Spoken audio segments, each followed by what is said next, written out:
Shall I start, Asta? Can you hear me?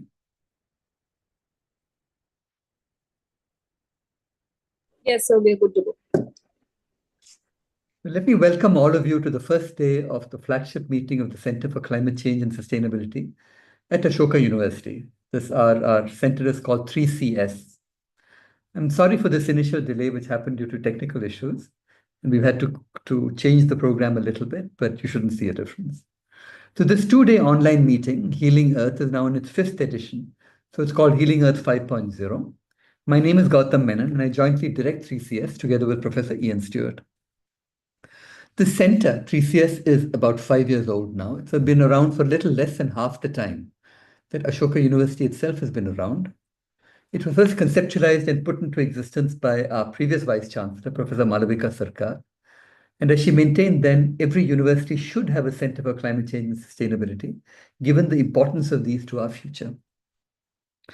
At Ashoka, the 3CS has around 30 faculty members associated with it, and they come from 10 very separate and diverse departments, including departments as different as English, history, physics, and biology. 3CS at Ashoka University is committed to awareness, research, and advocacy on issues of climate change and sustainability. What we do is to bring together members of the Ashoka community with a shared interest in studying, communicating, and mitigating the effects of future climate change on our society, our health, and our environment.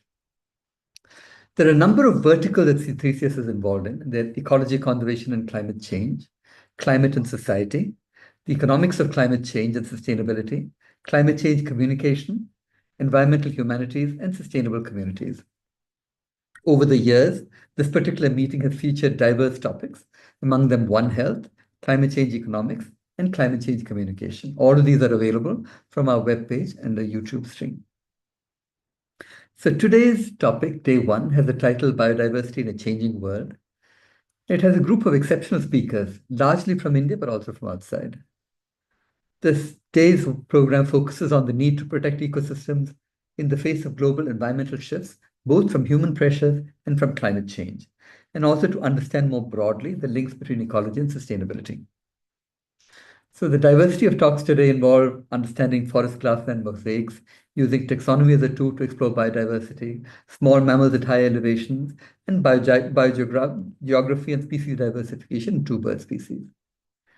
The intent of the organizers, Professor Shivani Krishna and Balaji Chattopadhyaya, both in the biology department at Ashoka, was to provide a snapshot of research at these frontiers so that we may be better informed about how changing biodiversity affects us all.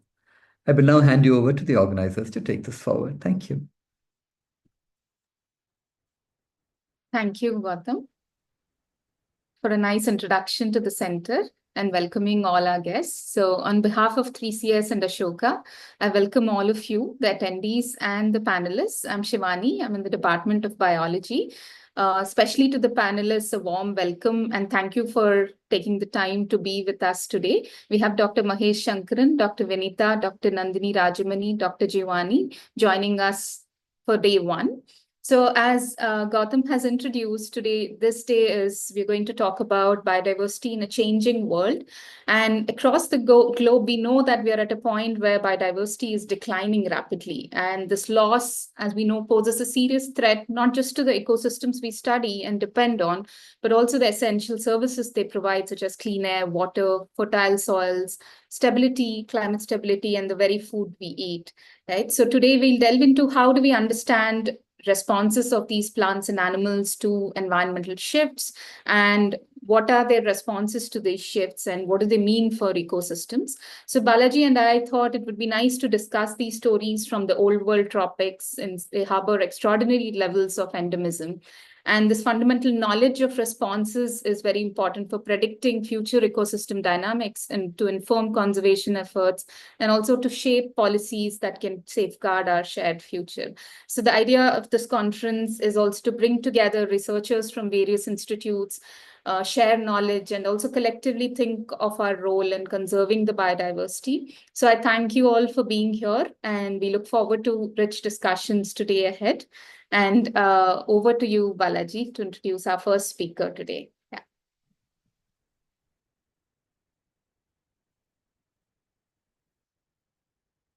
Thanks, Shivani. welcome you all, and it gives me a great pleasure to introduce Dr. Nandini Rajamani. Nandini is an associate professor at IISA Tirupati, and her research interests largely span examining the ecology of species, understanding adaptations and processes, particularly with respect of environmental and historical factors. Her lab works primarily with small mammalian systems, with study sites both in Trans-Himalayas and the Western Ghats. Nandini, I guess you may include Northeast hotspots as well sometime. Yeah. Okay, so welcome, Nandini. We're very eager to hear to you. Thank you, Balaji. Thank you, Shivani. I'm very happy to be part of this meeting, and I'm happy to talk to you about some of the work we do in my lab. So, as you mentioned, I am going to talk to you about small mammals. I'm going to talk to you about some work we do in the Trans-Himalayas on small mammals called pikas. Ask how small mammals are adapted to these extreme environments. And as you know, the Trans-Himalayas are not cold. They're also hypoxic, so they are extremely difficult landscapes. So typically, species adapt to the environments they live in.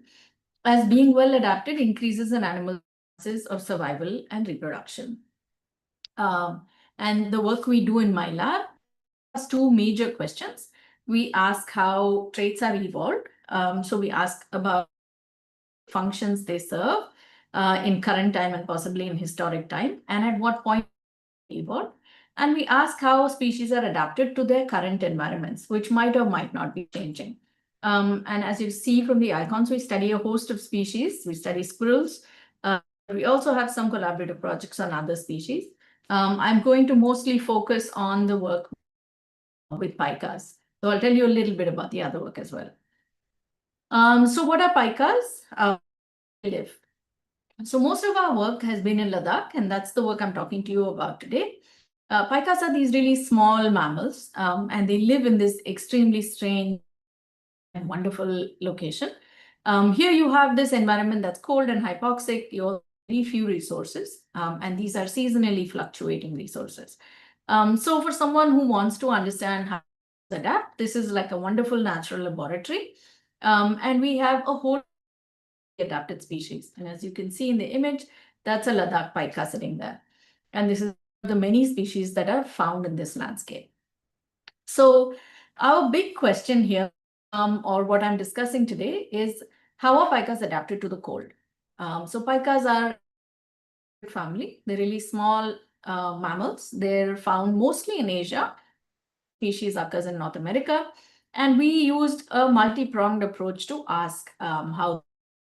So these are the kinds of landscapes that you see, and these are the kinds of, they look absolutely, but you can find in certain pockets of these large rolling pastures, you can find small mammal colonies. So we study the evolution of traits. We do field work and study and ecology, and then we use a genomics approach as well. Most of the work I'm going to talk about my PhD student Harsha Kumar, who has since moved on after completing his PhD. And here we mostly asked how pikas use refuges.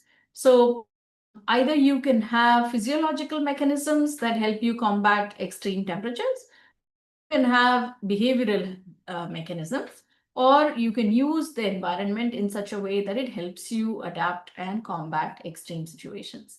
And here we're looking at refuges. So there are different kinds of refuges that pikas use. Pikas either burrow under the ground, or they live in rock burrows or in under rocks. So we can categorize them as burrowing pikas or rock-dwelling pikas. And now our question was to ask how these contrasting strategies have evolved. You see this wheel here. This is just to show you pikas are active throughout the year. There are some species in this landscape that are not active all year, but pikas do not hibernate. They don't disappear. They are active through the year. And we even think they might have two breeding seasons, which means they require a lot of energy, they have a lot of resources they require to insulate themselves from these extreme conditions. used a whole host of methods, and I'm not going to go into all of this. I'm only going to restrict a few aspects. I'm going to talk to you about the life history of pikas, burrow or don't burrow, and what these advantages, what advantages burrowing gives, and about how they choose the habitats that they live in, right? So let's start it.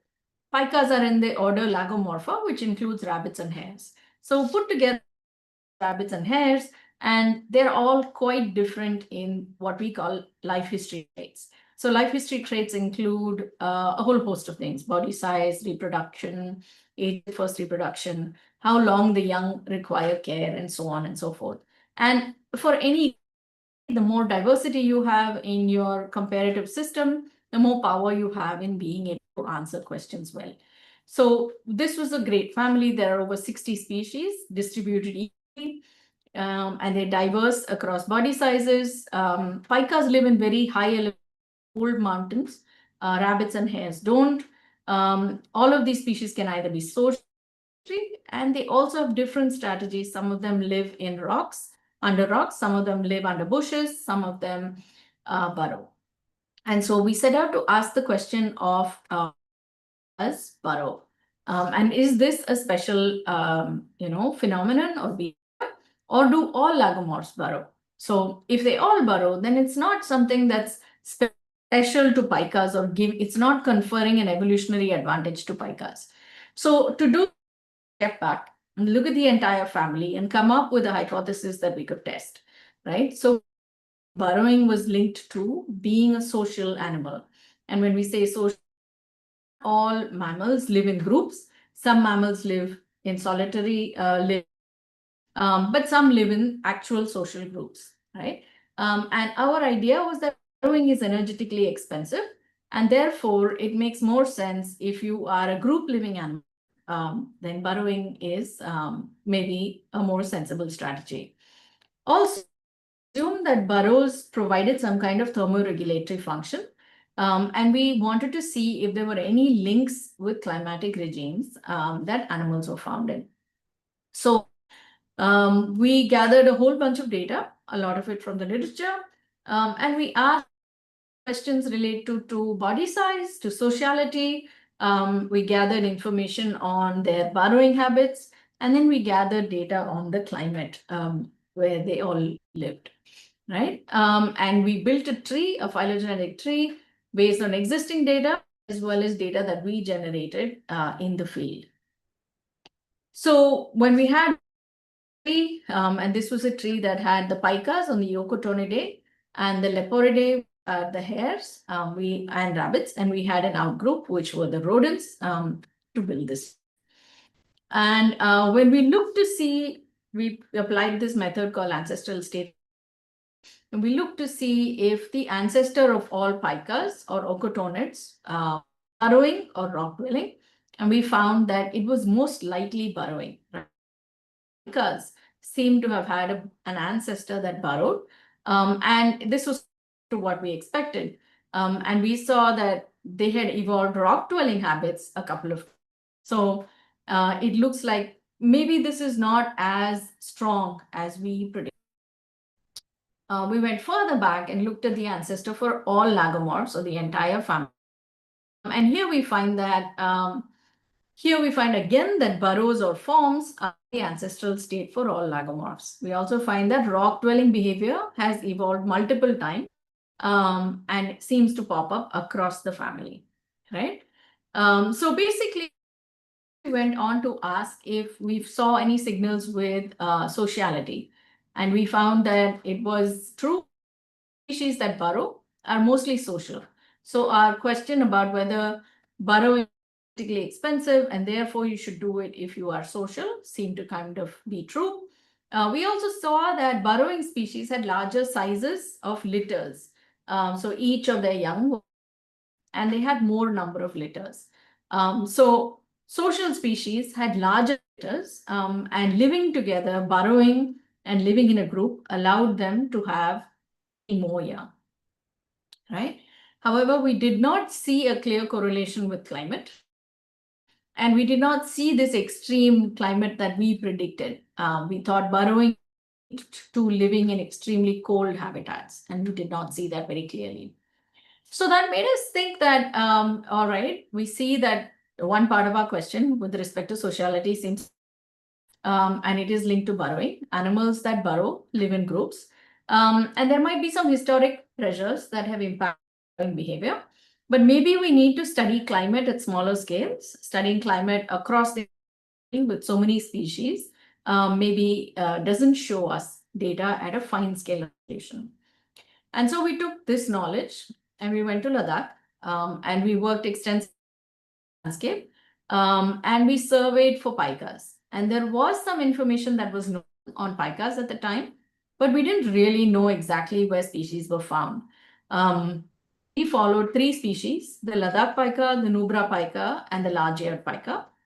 And here is an image that depicts the kinds of habitats that they're found in. And we worked extensively across the landscape to survey them and then characterize the habitat where they were found. So what did we do? We looked for animals in fields. We also looked for fecal samples at the entrances of burrows. And over time, we knew how to recognize fecal samples back to the lab and be able to identify individual species. And our big questions were, does exist in sympatry? And does lifestyle impact the niches that they use? We have 2 burrowing species and 1 rock-dwelling species. And we wanted to see if they coexist or if they occur in very different landscapes. Used a niche model approach to make predictions about where they would be found, occurrence points. And we found that see that in one particular location, this is the same location, and it shows you for where the likelihood of a particular species being found is higher. So you can see are identical except that they are different in color, especially for the 2 species on the right. So we went in to say, okay, if we use a large scale mapping approach, we don't really seem to be able to pull out too many fine scale differences. And we know all 3 species occur in the Changtang region. So let's go into the field to see how any kind of habitat segregation. So we went in with this idea that species that live together must be able to segregate space some factor just to allow coexistence. And we wanted to ask what these features were. We also wanted to ask if these species were generalists or specialists. We loosely term all of them as specialists because they are species. But is it really true when you go into the field? You can tell that microhabitats, but can the pika tell, right? And that was kind of, and we saw that environments were patchy, whether it was a pile of rocks or a small meadow or a creek or a marshland or a small clump of bushes. So we asked if patchy environments help them to coexist and if they segregate across these environments. So we did extensive surveys. Where we found pikas, we laid these quadrats. We also did the same thing in locations where we did not find pikas to characterize random environments.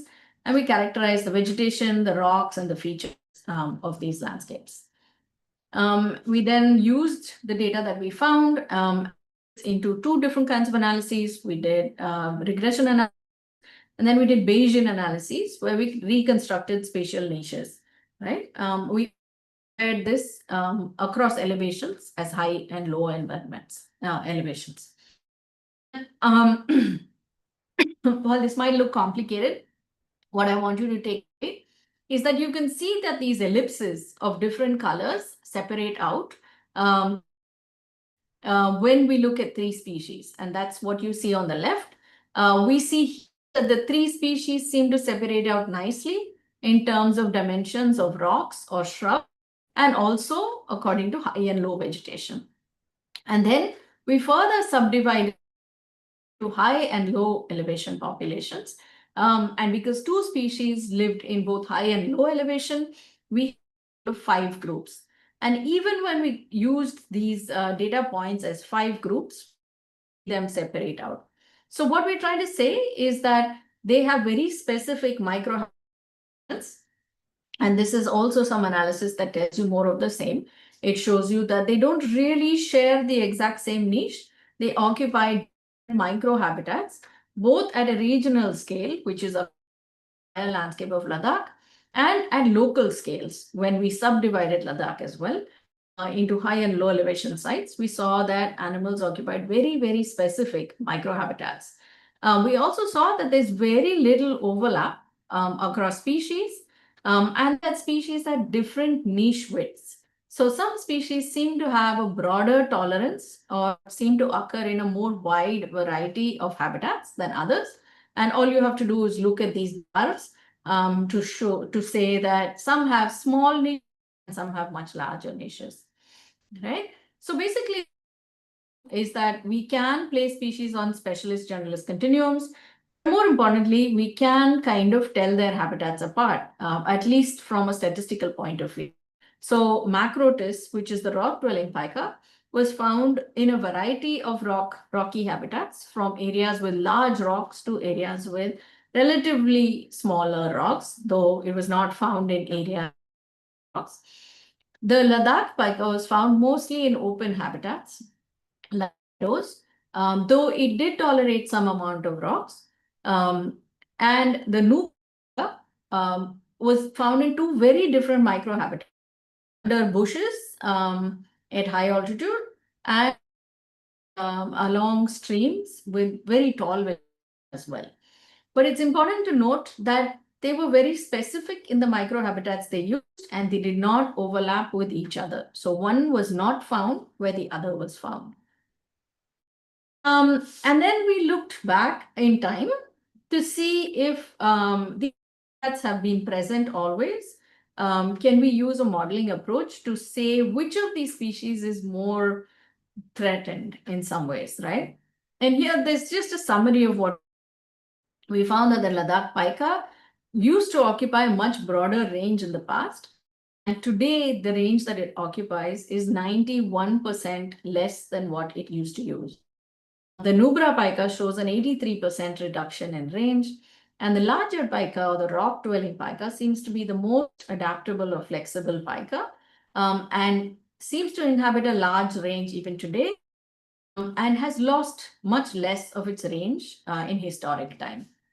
So now that we knew a little bit about where they were found, we still wanted to look at what pikas do in the winter. So in each landscape, pikas, like I said, do not hibernate, unlike other species, and they survive their winters through a combination of adaptations. And these can be behavioral or physiological adaptations. And again, they don't have around all year. But the winters are really, really severe in landscapes like this, with temperatures going down into the -30s and -40 centigrade. And there's very little fresh resource available. So how do these species survive? How do they feed their young? And how do they make it through to the next spring season? We asked about the behavior of pikas, and here we spent some time watching animals in different colonies. And we asked two basic questions.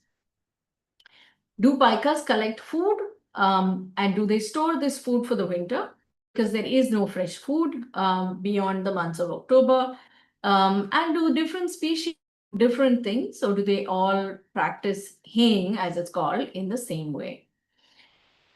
Tested to see how they hoard their food. There are theories that state that pikas or species can either hoard all their food in one location, or they can be bed hedging and they can scatter their food in multiple piles. That a species that is larger and that can defend its piles against invaders, whether these are other species like yak or sheep, or native herbivores, might be a larder holder. However, if defense and you're not going to be able to defend against invaders or thieves, the best strategy is to scatter your food so that you can be sure that you have left or to get you through the winter. So our major question here is and study their behavior and ask how they hoard food. So we found that some first records for the work we were doing. We found that both species of burrowing pikas, the Ladakh pika and the Nubra pika, were making hay piles in anticipation of the winter. The rock-dwelling pika also makes hay piles, but this paper does not really talk about that species. And if you can see a hay pile for each of the two species here. It might be hard of the Ladakh pika, but what you're looking for is this brown patch of mud, which is mud that's dug out right outside the burrow of the pika. And then you see all this torn up vegetation that's lying on that mound and being dried. You can see it much more clearly here, pika. It has brought and cut and brought stalks of plants and put it there close to its burrow, waiting for it to dry.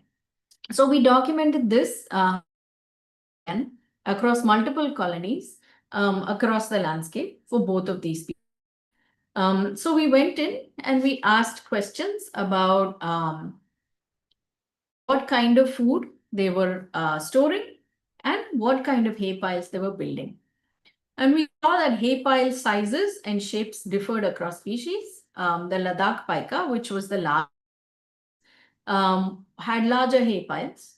It also had very circular hay piles. The shape was very different from that of the Nubra pika. Nubra pika had much smaller hay piles and there was no definite shape. It was kind of irregular and scattered. Then we looked at the of plants that each of these pikas were gathering. We found that the hay piles were very diverse and they gathered about 80% of the plant species that were in the meadow and put them in those hay piles.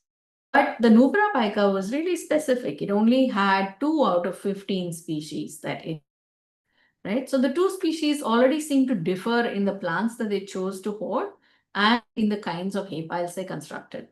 We also mapped colonies for this and we located hay piles across these colonies. And we saw we could detect that the larger pika, Ladakh pika, was a larder hoarder. The smaller pika was more of a scatter hoarder, right?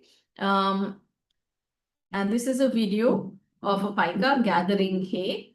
You can see it's taking food in its mouth. It's not really eating it, but it's taking it to a particular place and it will leave it there. Sometimes they take the food down into the burrow. Piles are pulled down into the burrow because that's where they keep them after the food dries, right?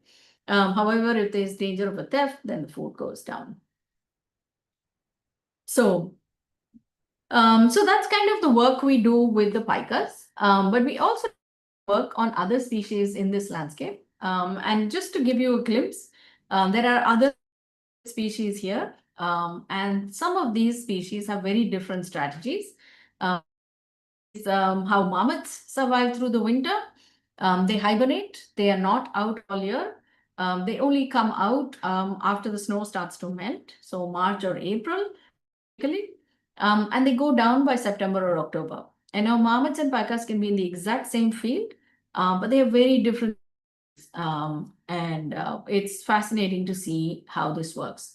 There are also marmots in the Himalayas, in the Indian Himalayas. And some part of our work was to look at where each of these species is found. And we found that the long-tailed marmot is a low elevation species compared to the Himalayan marmot, which is much higher in elevation. We have some genetics to look at connectivity across populations. And we looked at colony composition and some kinds of behavior. Really going to go into the details of that kind of work, but the comparison between the two species or groups of species that live in the same landscape is quite fascinating. And I just want to kind of just bring you back to the premise we use to do most of our work. We're living in the Anthropocene. And there are huge pressures across the planet, including in our country. Climate change is a really big threat. We have a really huge population. Have anthropogenic habitat change that seems to be quite widespread across the country. So given this kind of view, we study small mammals. I just talked to you about the work we do on pikas and marmots. We also study some other species and specifically ask how they respond to change. I'm not going to go into the details, but we have a large program that studies squirrels, squirrels in your backyards and squirrels in forests that are not really so easy. We have a database spanning 30 plus species and they are found across South and Southeast Asia. And again, we use a combination of methods. We field studies where we look at ecology and behavior. And here we ask questions about distribution and response to urbanization. We look at nesting and feeding. And then we use genomics or to ask about population evolution and population traits.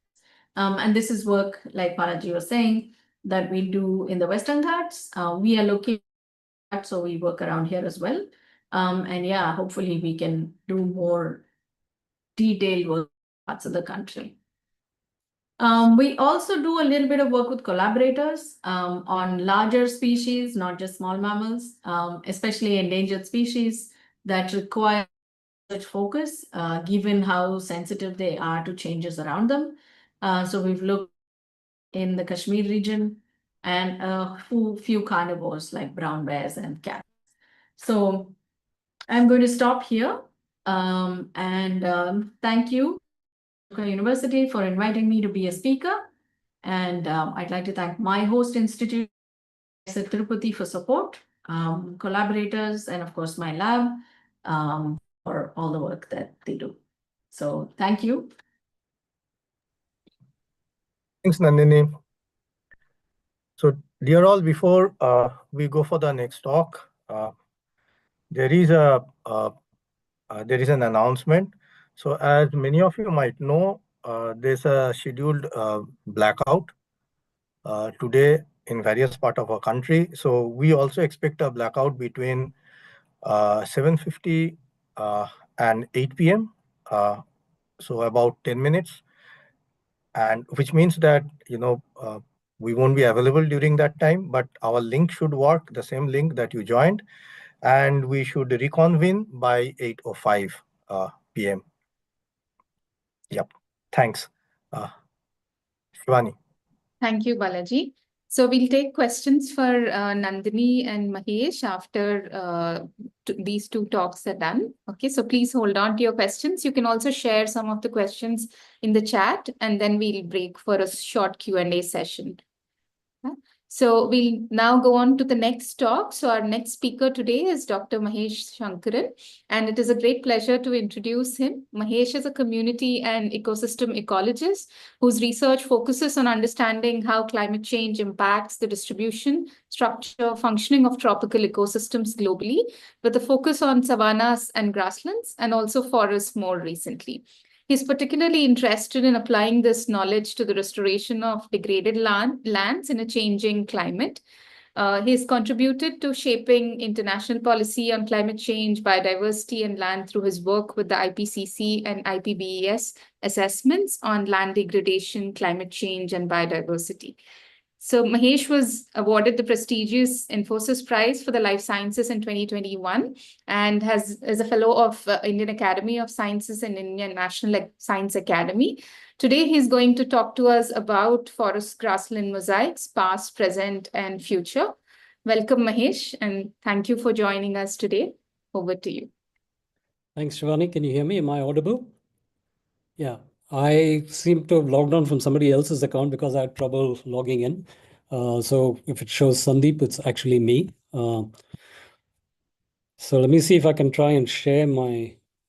Are you able to see my screen? Yes, Mahesh. Thank you. Great. First off, thank you very much for those kind words of introduction, Shivani, and thank you for inviting me to be a part of this very exciting series. It's really great to be here. And what I thought I'd do today is talk about some of the work that we've been doing in the lab for the last, several years, looking at forest grassland mosaics, particularly what is it that actually structures these ecosystems,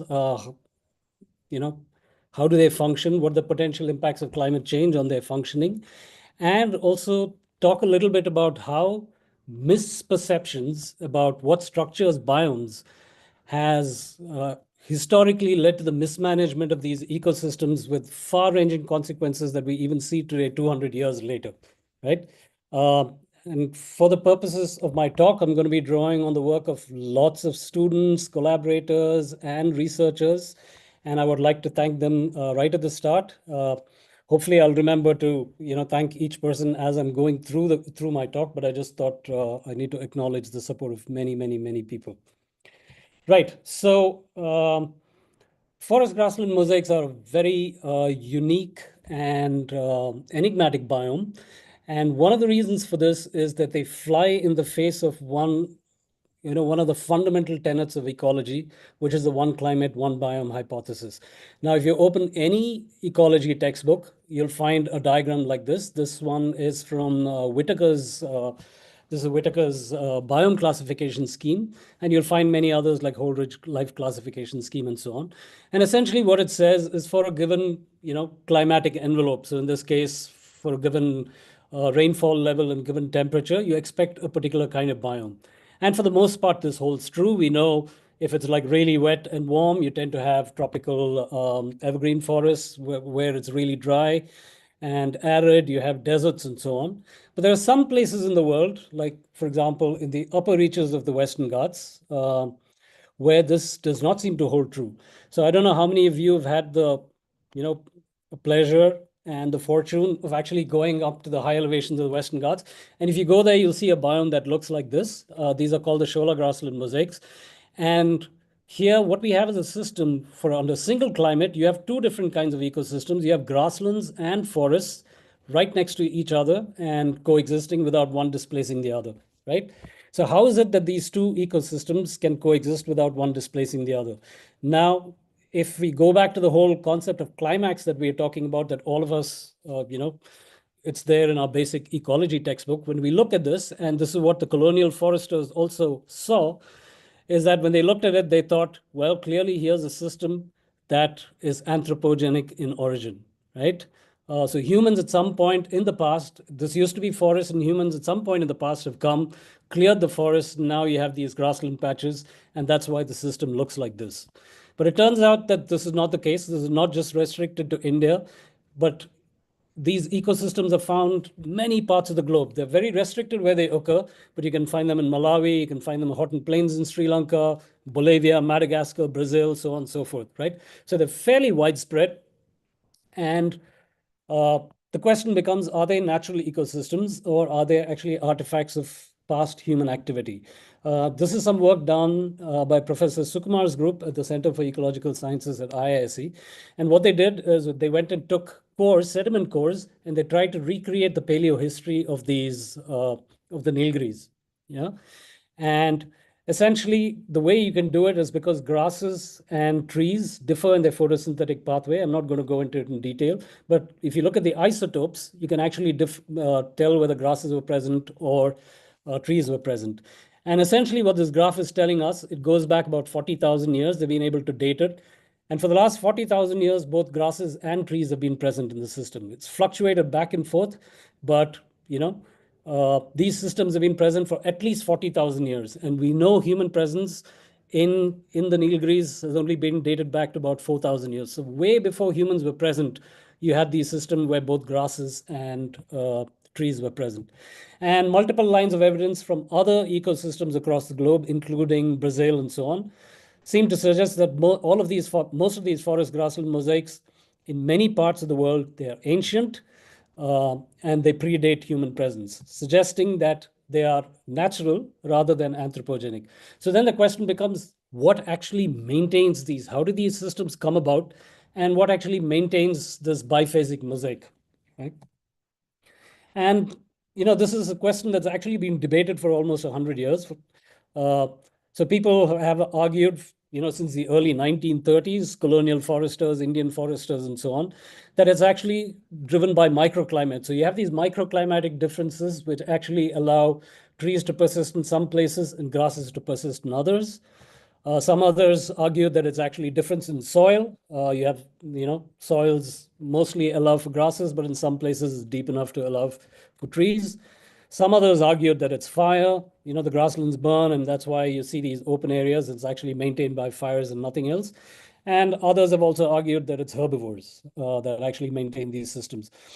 And in fact, people have debated this back and forth. And if you look at the literature, you'll see statements like this. Hence, frost occurrence probably does not provide a satisfactory explanation for the mosaics. The assumption that grasslands are steady state, maintained by edaphic factors, the soil holds good. With no conclusive evidence for the frost hypothesis, the fire hypothesis has gained favor, and fire has an important role to play in maintaining these grasslands, right? And even though people have been debating this for a long time, there was actually no specific test that actually, or study that went out and actually tested to see which one of these mechanisms maintains these mosaics. And so that's what we set out to do. We set out to look at what are the factors that actually maintain these mosaics, what prevents trees from establishing in these grasslands. And our study system was that the Shola grasslands of the Upper Nilgiris. And before I get into the details of our of the actual work that we did, I'd like to sort of give you some history about this place to see what it looked like. And again, this is work done by a student of mine, ex-student of mine, Atul Joshi. He's done some amazing work. And what he did was he went to the British India office of the British Museum, and he looked through a lot of the old records to see, to try and recreate the history of the Ooties, of the Nilgiris. Now, I don't know how many of you have been to Ooty before, but in 1837, this is what Ooty looked like, right? And if you look at what the colonial foresters have written, this is the governor of the Madras Presidency in 1826. He said, the hills are as smooth as the lawns in an English park, and there's hardly one of them which does not have a mass of dark wood terminating suddenly as if it had been planted. In other words, if you look at this, is clearly a forest grassland mosaic.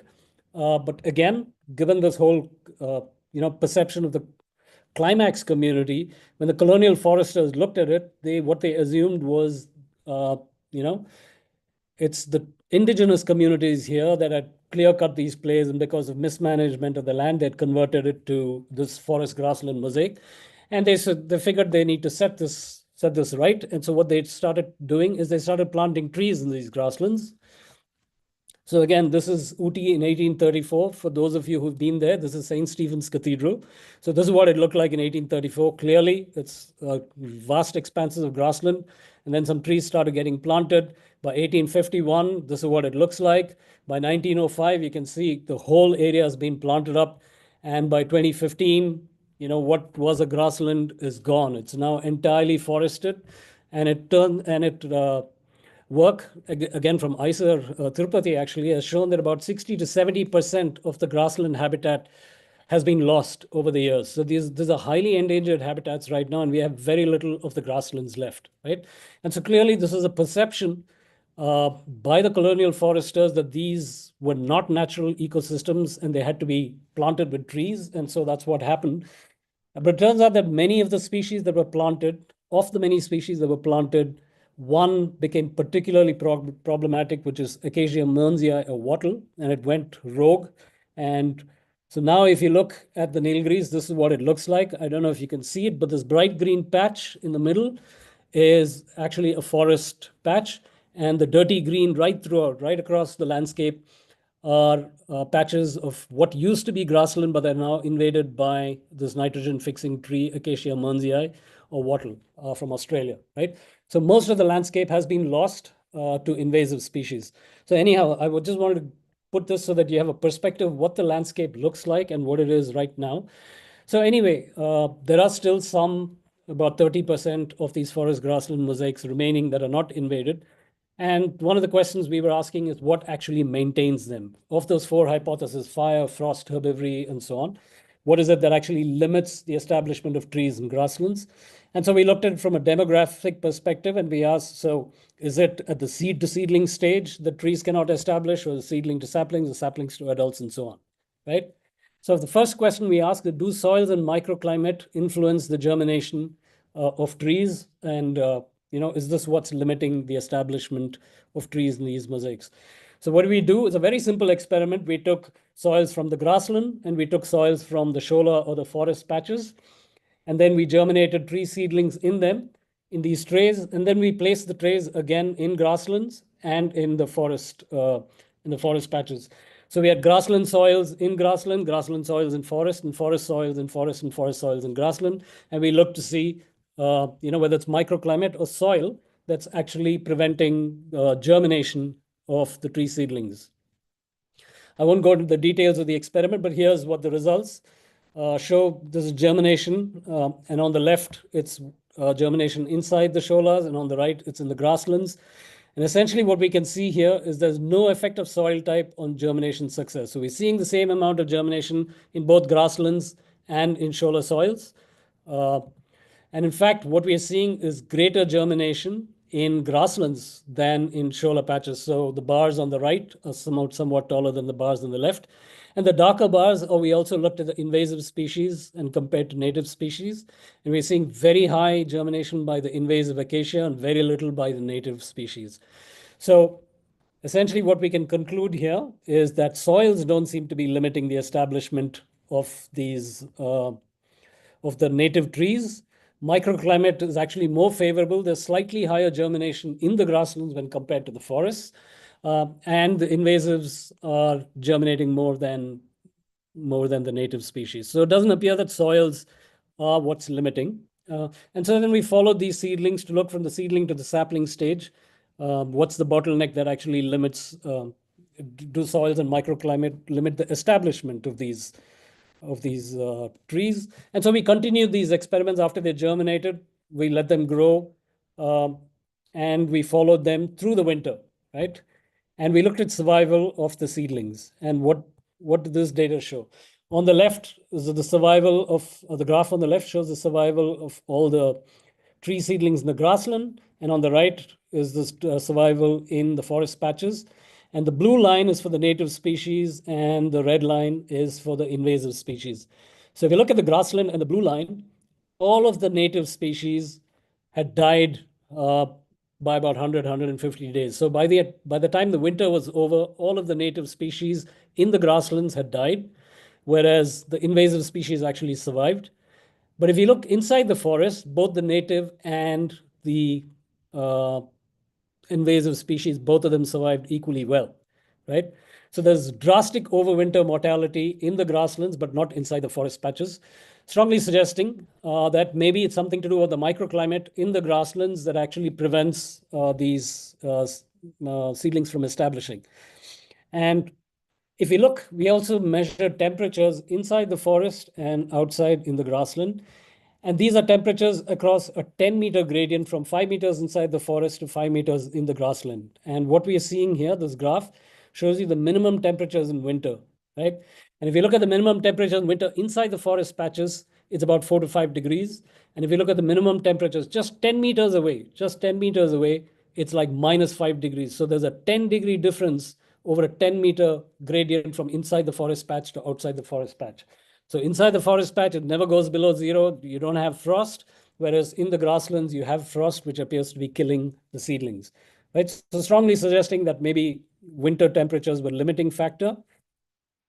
So again, soils don't appear to limit establishment, and the native species are unable to establish in the grasslands, but the invasives are able to tolerate this frost. And this data seemed to suggest that frost seems to be what's limiting establishment. So we went one step further and we said, if we manipulate temperatures in the grasslands, will that change how these species are establishing?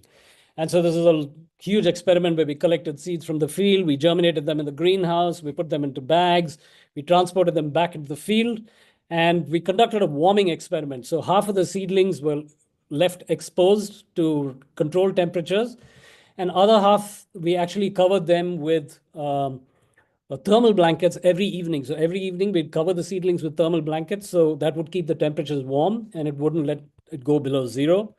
And if you look at what the temperatures with the control and the manipulations were, the red line is our experimentally warm treatments. The blue line is the temperatures in the control plots. And except for 2 nights, these 2 nights where our experimental treatments went below zero, that's because we couldn't get to put the thermal blankets one night, and the other night it was so windy that they all got blown off. Other than 2 nights, the temperatures were consistently above zero and there was no frost. Whereas if you look at the control plots, 15 nights of sub-zero temperatures. And if you look again at the survival of the seedlings, on the left is the control in the grassland, and it's the same results that I've shown before. All of the native species are dead almost by the end of 60 days, whereas the invasive species is surviving.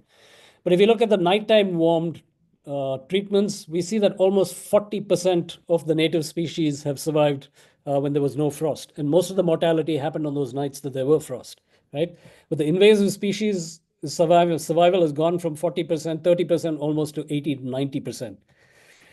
So what it's telling us is a significantly greater survival when protected from freezing temperatures, and overwinter survival of invasive acacia seedlings are going to be 90% under warmer conditions. And so we know what's happened. The predictions for these high elevation mosaics is they're going to get warmer. And what our results tell us is when it gets warmer, it's going to favor trees. So the grasslands are going to go down in the future. But what's really alarming is it's favoring the invasive species much, much more than the native species. And so the invasive species are basically going to take over all of these grasslands. That's what these results seem to suggest. So if we put this all together, what limits tree establishment in these montane grasslands? It suggests that low nighttime temperatures and frost impose strong demographic bottlenecks on the native species. But this doesn't seem to happen for the invasive species, which appears to be frost tolerant. And so future warming is likely to favor tree establishment in the grasslands and lead to forest expansion. And importantly, it's going to facilitate the invasive species more than the native trees. So the situation that we see here is going to get exacerbated in the future. So with climate warming, the grasslands are even more at risk.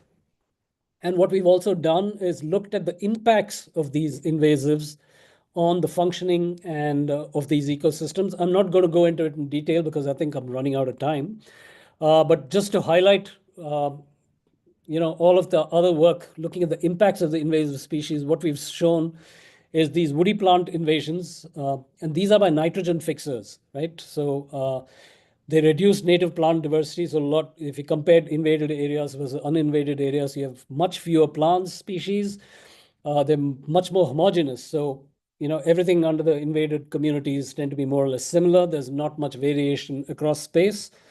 We know that these invasives have altered the carbon cycle. We know that they're altering the rates at which litter is decomposing, the rate at which soils are respiring, and so on. We know they've changed nutrient cycles. There's much more nitrogen now in the system than was before because these are nitrogen fixers. So they're bringing in nitrogen. So essentially, they're fertilizing these ecosystems. And they're also changing hydrological cycles. They're altering stream flows and they're altering the amount of nutrients that's going out in streams from these catchments. And finally, they're also altering fire regimes. So areas that burn are burning much more intensely right now because once they've been invaded. So these invasive species are fundamentally altering the nature of these ecosystems, and restoration of these grasslands is a priority. We've already lost about 70% of the grasslands, and we're likely to lose even more in the future. And we know these grasslands are ancient. They have many, many endemic species that have evolved, and they're species that are found only here. So it is a priority to actually try and find ways to restore these invaded grasslands.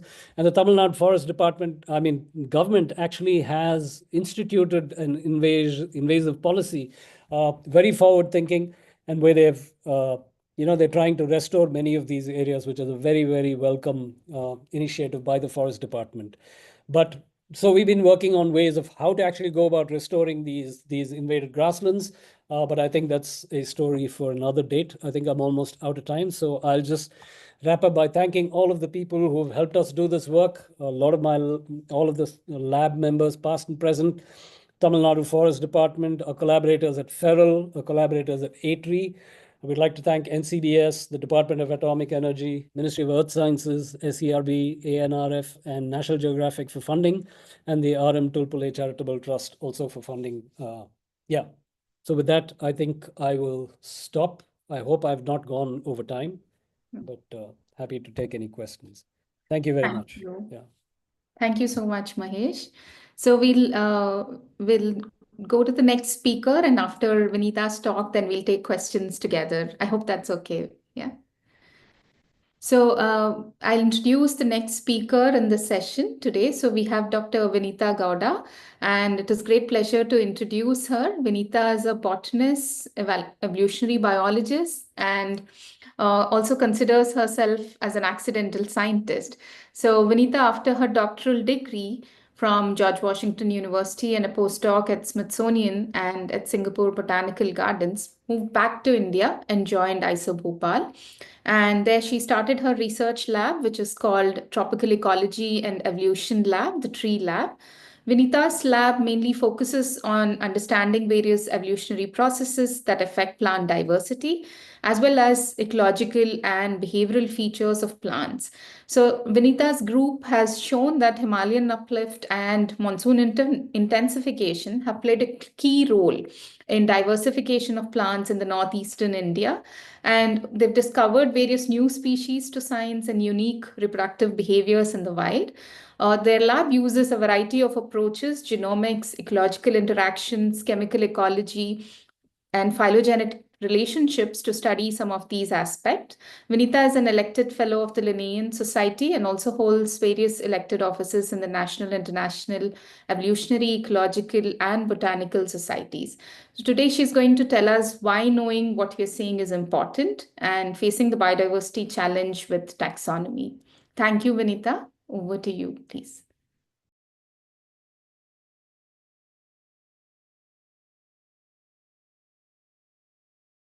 All right, can you hear me? Yes, Vinita. And you can see my screen as well, I'm assuming? Yes. All right, perfect. Okay. One second, let me just get my orientation right here.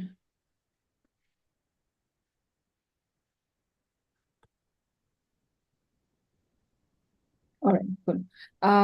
So I'm assuming that there's no obstruction in the screen. Can you say play, Vinita? Oh, play. All right, got it. Okay, perfect. Okay. All Yes. right. So thank you, everybody, Shivani and Dr. Balaji and Gautam as well for this nice invitation, and also for putting together this topic. I'm assuming that most of the attendees here are undergrad or postgraduate students who are interested in ecology and evolution or general biodiversity. So I've given the title of my talk of why knowing what you're saving is important is because I feel this strongly, but I'm sure many in the audience will also agree that part of the challenge that the biodiversity currently faces is the fact that we actually don't know what we're saving. While this may not be a challenging issue for most of us who like nature and who think that natural resources should be protected, it does not necessarily work well with policymakers who actually ask for numbers of species that you're going to save when you're saving a forest. So that just basically means that to get to the number, you will have to first get to what we call as this taxonomic challenge. So that is what I'm going to address here and hopefully convince you why this is a serious challenge, and unless invested more in this field, it's not going to improve given the current trends. So my lab, as Shivani mentioned, is called the Tropical Ecology and Evolution Lab. Pretty much everything that I'm going to present today is the work of 4 PhD students, Ajit, Preeti, Alina, who graduated, and Anupama, who's my current final year student. What you see here in the front is let me find, where is I need the pointer, sorry.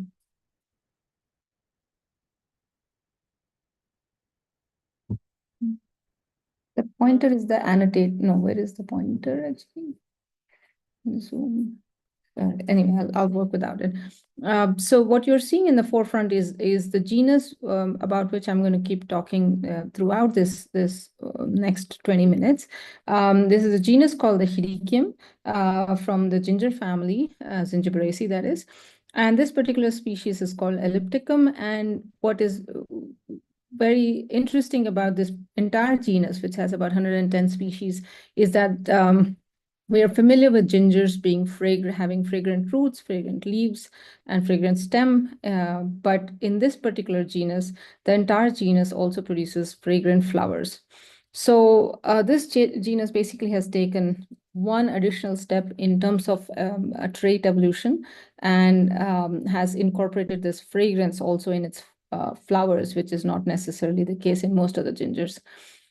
So the first question I want to address here is, what is biodiversity?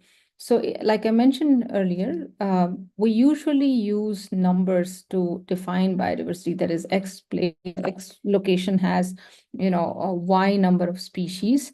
And so you come up with an idea of, 100 species per meter square or kilometer square or whatever it be. And based on these metrics, you are basically going to come up with an idea of whether that region is worthy of protecting and therefore will be designated as a hotspot, like what we have in Western Ghats and the Eastern Himalayas, and so on and so forth. So one of the feature that has been bothering me is, what are the factors that drive this biodiversity, and what are the features? Can we actually identify and quantify these features that are used to define biodiversity? And individual features of this any biodiverse space, therefore, is a species. So there have been quite a few studies that have recently shown that there are three axes here. You can see the x-axis, you can see that there's trait innovation. Y-axis is the novel environments, and another z-axis is the trait flexibility.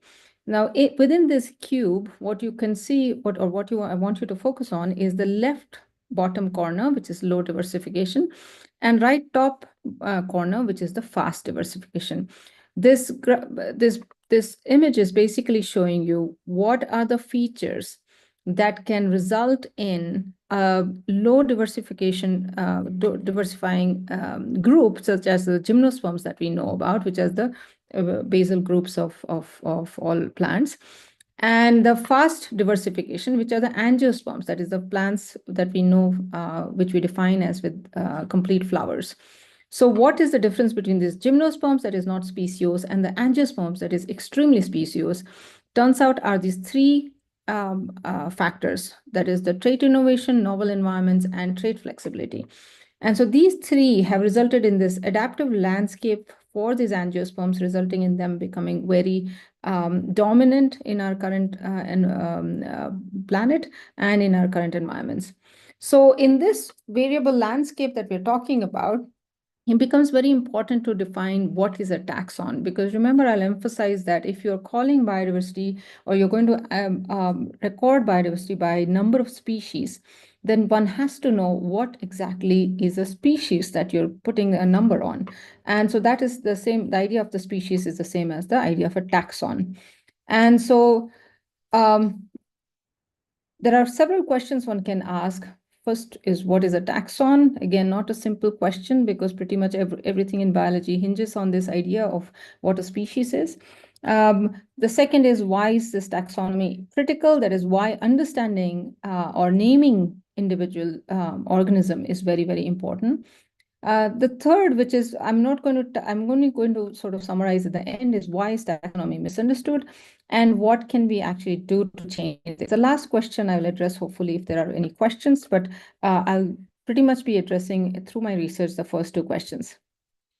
So a species, according to Ernst Mayr, the biological species concept, is a group of actually or potentially interbreeding natural populations, which are reproductively isolated from similar such groups. And so what this definition means is that individual species should show some kind of reproductive incompatibility. That is, when you try to make a cross between species A and species B, hopefully they are not compatible. That is, you will not get a viable seed or a progeny. And this pretty much means that there's a lack of gene flow, that there is no gene flow from the species A to species B or vice versa. And however, we know that this is a very strict definition of what is a species and is reasonably quite rejected at this point by most taxonomists across all taxa. And therefore, we now have, at least in botany, a much more complex idea. And that is the idea of what a species complex is. Now, I'll walk you through what a species complex is. So a species complex is now defined, or we are defining it as a group of closely related organisms, which are very similar in appearance than the boundaries between them, that their boundaries between them are not clear. So this means, and you can think of this as two different color forms of sunflowers, for instance, or roses. And if you, we're often sort of stuck with trying to define if a white rose should be defined as a different species from a pink rose, just based on few morphological characters, the primary morphological character here being color. And so there's really no clear boundary in terms of morphology, but if they don't, so they do resemble each other. And then the question becomes what Ernst Mayr mentioned, is that do they hybridize, and can that be a reason for you to call them different species? So the species complex, therefore, now is a very, very fluid idea, and it allows a species to be reproductively compatible. And the different species within the complex, while they act as different entities, are also connected by gene flow. Now, the below image, I've picked it from the Primer of Evolution textbooks, where you can see that what we mean by continuum of sorry, I really need let me just, I'm not so sure if you're able to see what I'm pointing to. If I'm not able to, I use the pointer. Give me 1 second.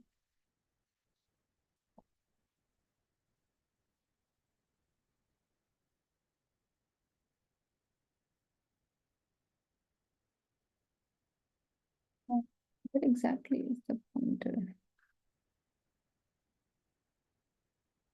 Can someone point me to where the pointer is?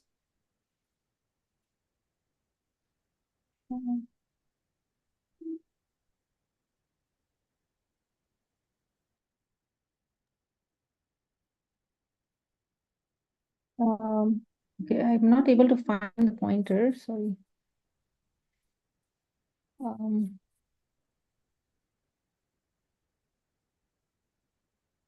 Sorry, yeah, I'll just continue without the pointer, and I'm hoping you'll understand what I'm talking about. So basically what we are looking at in the bottom panel are these, the image of the butterflies, which is shown from the node of the phylogenetic tree. And you can see that the first step in that speciation of blue butterflies and yellow butterflies is this single variable population. That is, the population is made up of multiple different color forms of butterflies. And the second is when after a period of time, we see that, 1 second, okay.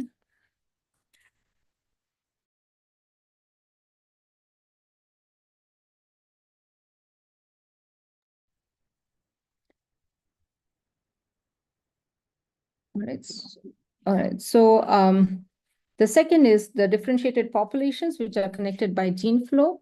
And the third one over time is when species really form their own entities and become distinct and reproductively isolated species. So this is where so in terms of species complex, we're in the first or the second stage where the species distinctions are not clear. And those are the phases which are very difficult taxonomically to delineate or to identify. So if you find a taxa in the forest, which is in the last phase, that is, you have already differentiated into two different very clear species, it's great. And everything is fine, and you can number them, and your biodiversity values or your species richness values are clear. But if you do end up in the first two phases, chances are taxonomically you're going to face a very challenging scenario. And this is what we have in the Hiddekiums. These are, as you can see, these are basically different, morphologically different individuals. And I've numbered the inside of these boxes from 1 to 25. And on the outside, you can see that I have given them alphabetical values from A to I. Now, and all of these plants are found within 10 to 20 meters square areas in Nagaland, in Arunachal, and few other locations in the Northeast. So when we first arrived at these locations, our first question was, are these 25 different species? Because they're all physically looking, morphologically looking very, very different. Or are they part of some hybrid swarm? Because I've already told you they're within 10 or 20 or 100 to 200 meter square areas in different locations in the Northeast of India. Now, you will know the distinction the minute I give you these names. So on the left-hand panel, you can see that each of these A, B, C, D, E, I are species that have been taxonomically identified by experts. And everything within 1 to 25 can be put in any of these species or valid species that have been identified. And what we identified, this entire swarm of hybrids is called a luteum marginatum nagamians complex. Luteum marginatum nagamians are 3 different key species in Hiddekium which is found in this area. And now we have nomenclatured or all of these taxa as LMNCX, which is element complex. And so this is how a complex looks like. That is, you have morphological features that can be identified and you can segregate them, but you really cannot because they have massive overlap in morphology with many, many species. So you really cannot put it in because it's an overlapping Venn diagram if you wanted to make a diagram for its morphology. And this is how it looks. So within a 100 meter region in a linear form in Arunachal, you can see on one end, there's a species called Gardnerianum, which is the yellow one. On the other hand is the red species called the Coccinum. Another sort of region in Nagaland, on the left, you have one species, yellow species called Marginatum.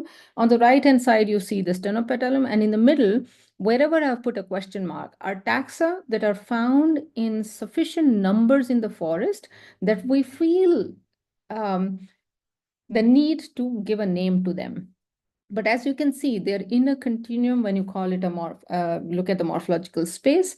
And we've now looked at the molecular space as well. We've done genetics on them, and even using molecules, Sanger sequencing, or even genomics or rat sequencing, they form an intermediate between the 2 major taxa that have been legitimately defined.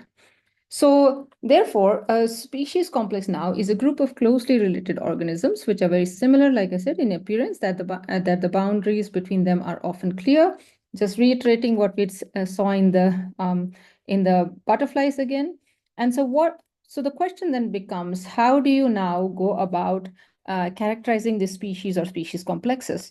And we decided that we're going to take a total sort of approach, or what we call as, use every approach that is there in your basket.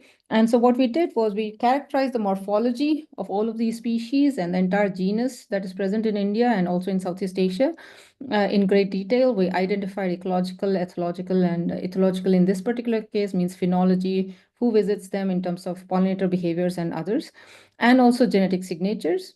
We try to also question why these hybrid swarms are happening and if there is a directionality of who forms a hybrid with whom. And so we looked at hybridization across taxa.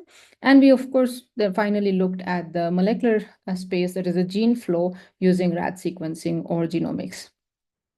So let me summarize quickly the overall result, because it's what I'm going to show you next is going to be very complex. But the overall gist of what I'm going to show you is that promiscuity, especially in plants, that is, I'm not going to I hope you will not extrapolate it to animals at this point, but promiscuity is good for diversity. That is, the more promiscuous or more open the plant is or a species is to mating with other species, the more hybrids or intermediates it's going to form. And if your diversity metric is based on number of different individuals or entities that is there, which morphologically are separate, then that is always going to be good for diversity. The second is that sympatry helps in promiscuity. That is, if sympatry is when two taxa are very close together in a specific region. So sympatry basically means that two species which are next to each other or are not very physically distant will tend to hybridize, and that will help this sort of promiscuous behavior in terms of forming hybrids or intermediates, and also therefore causing taxonomic problems. So this is what we did. Now that you know what the result I'm going to get to, I'll just quickly go over the results. What we did was we looked at this inflorescence. Morphology is extremely important in all of my studies. So we go to great detail to take morphological characters from all parts of the plants, including the rhizomes. We also took fragrance data, because remember I said that this is the genus which has floral volatiles and has fragrant flowers. So we were also interested in seeing if fragrance are different between the species. And this is what the result looks like. We did the classic NMDS, and you can see it's a complete mess. Overall, all the circles are overlapping, really no distinctions that you can make. And these are for very well-defined species, right? These are not the intermediates yet. And so we used the machine learning approach to form clusters and identify taxa.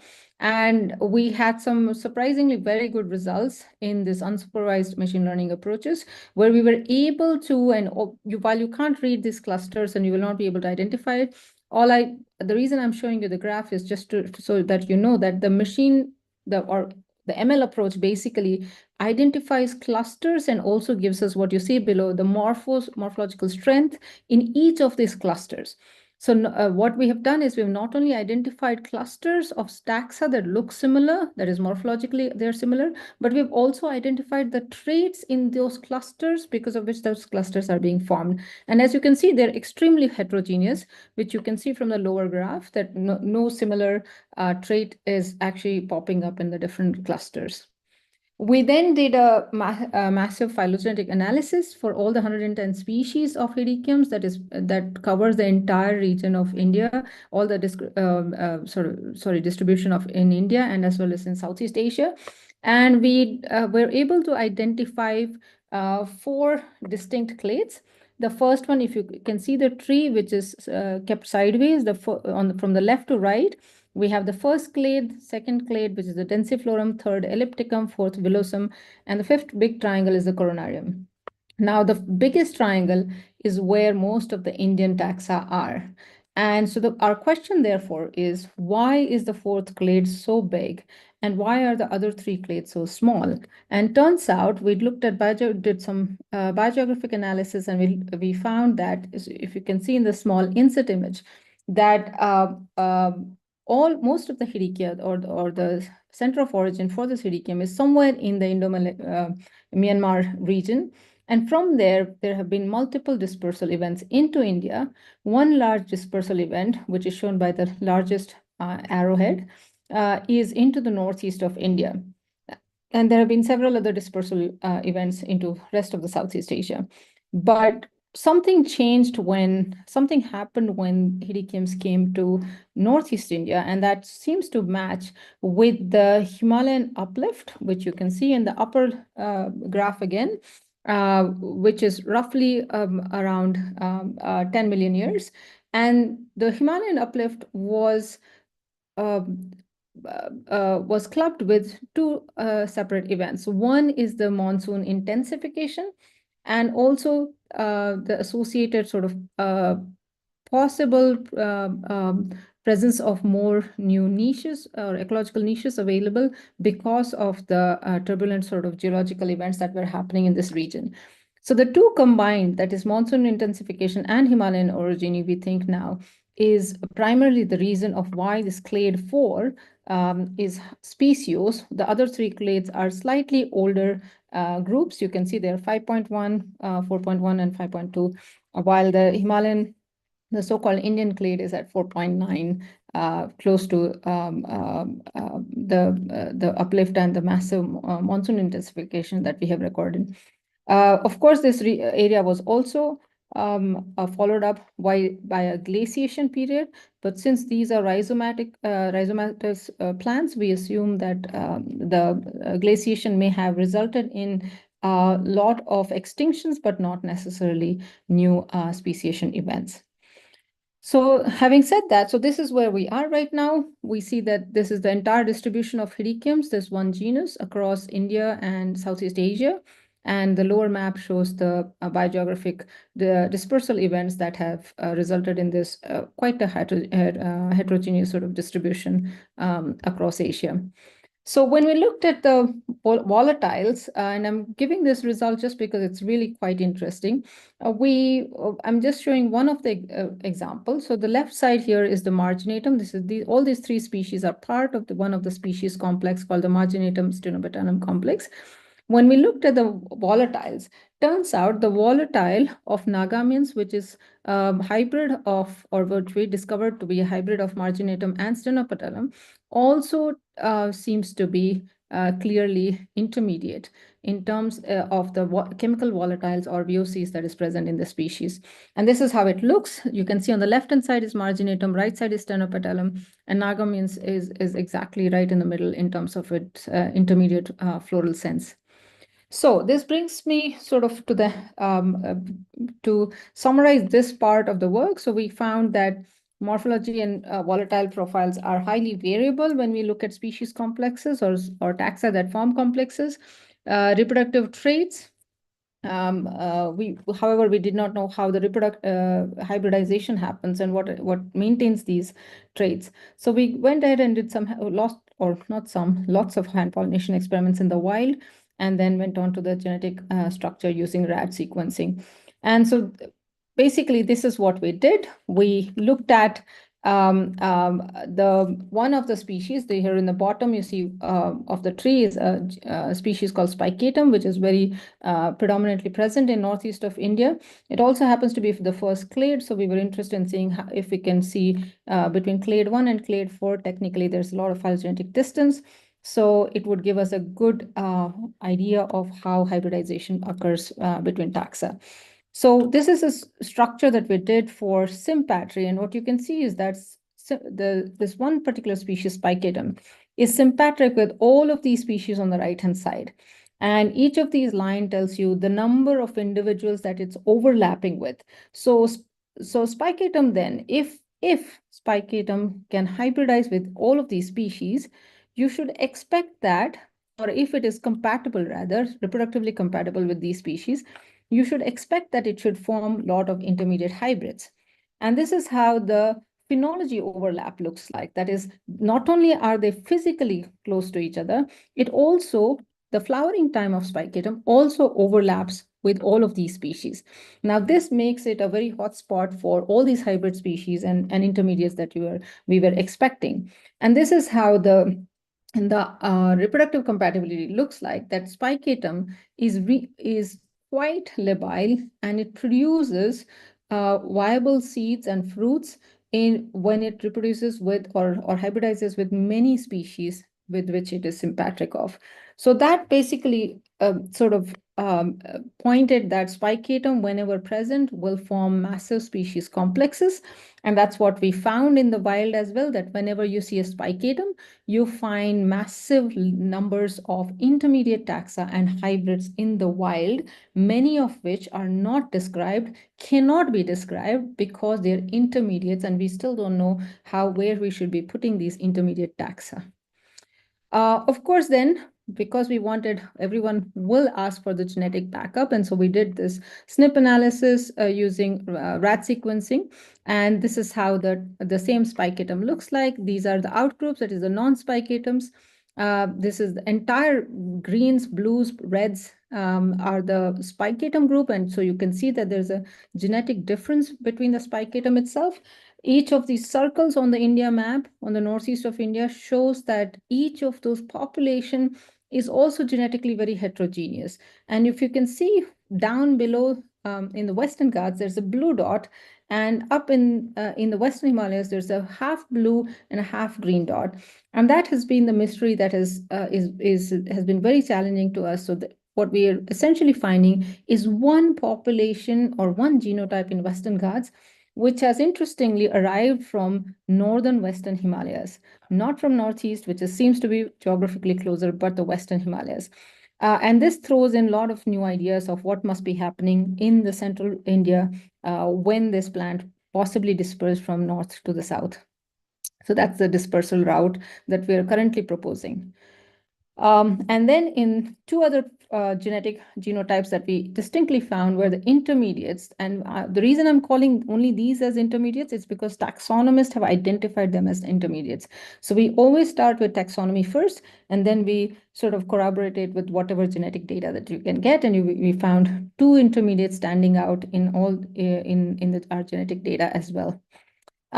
So what did our taxonomic studies tell us? It basically said that morphology and volatile profiles are highly variable in this genus. The species are highly compatible. They're sympatric, that is, they live together, they're found next to each other, and the floral phenology overlaps, facilitates hybridization. And this high gene flow among taxa within a species complex is also seen within a region. And all taxa that we identified are connected by gene flow, therefore. And so if you think about that original cube that I started off with, you can think of these distinct species forming boundaries as the ones that have low gene flow, and the high gene flow are these indistinct species, which where the boundaries are really not clear. And these are also the so-called intermediate taxa. So in our studies, at least from one of the big genera, and this pattern has been repeated, or we're seeing the same repetition in other plant families as well. The x-axis for us is distribution and sympatry. The y-axis is the phylogenetic age. I did not have time to go over it, so I'm not discussing it. And the z-axis is this reproductive compatibility. That is how species will form hybrids and form viable seeds. And so defining this species in a continuum, that is the species complex, what we found is that we need multiple approaches. First, of course, being taking into account this phylogenetic structure, who's related to whom, following it up with dispersal histories and ideas of sympatry, that is who's next to you, and also looking closely at the reproductive barriers, because gene flow needs to be defined, and it can only be defined through reproductive barriers. So with this, I'll stop here. I'll thank all the funding agencies and quite a few, possibly close to 100 and more students who have been part of this project in one way or the other, and all the forestry divisions in the northeast of India, as well as in South India, where we have collected these gingers. So with this, I'll keep the last two questions, that is why taxonomy is complicated, or why it's misunderstood for the question session, if that's okay. Thanks. Yeah. Thank you, Vinita. Thank you so much for this wonderful talk. I'm sure there are lots of questions from the audience. We'll now open up for question answer session. So please raise your hand or type in your question in the Q&A box. We have, I think, a couple of questions for Mahesh and one for you, I think.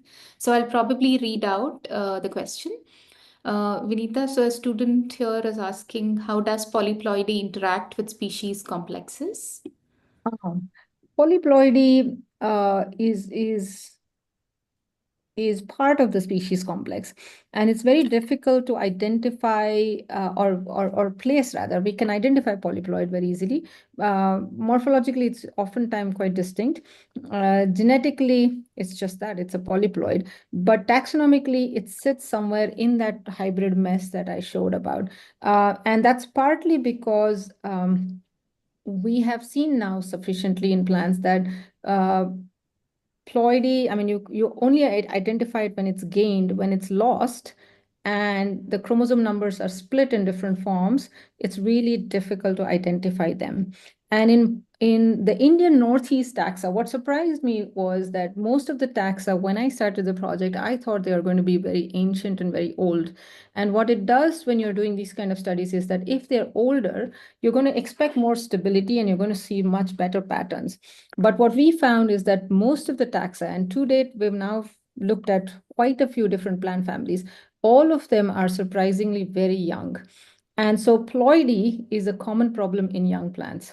And so it is, I've not shown here what are the polyploids, but yes, ploidy is part of the species complex, and we really don't know at this point where to place them. Thank you.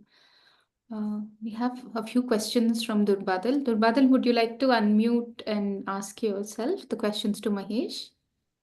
Or would you like me to read out? Balaji, can you unmute him? I can read them out too. I'm just seeing them. Yeah. Oh, he's here. Okay. Okay. I'll let him ask that. Yeah. Yeah. So Durbadal is unmuted. Can Okay. talk.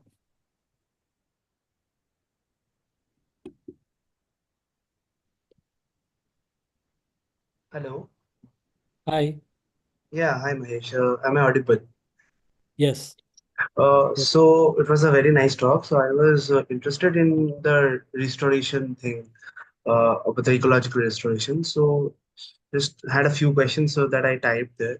So I'm reading the questions one by one. Okay. So my first question is, in regions where you said acacia has heavily invaded the solar ecosystem. Mhm. So what can be the indicators that would say that it's successful ecological restoration has been there, done? So right now, pretty much what's happening is the acacia is being cleared, and that we know is not sufficient. And so we're currently working on this project trying to look at the legacy effects of acacia.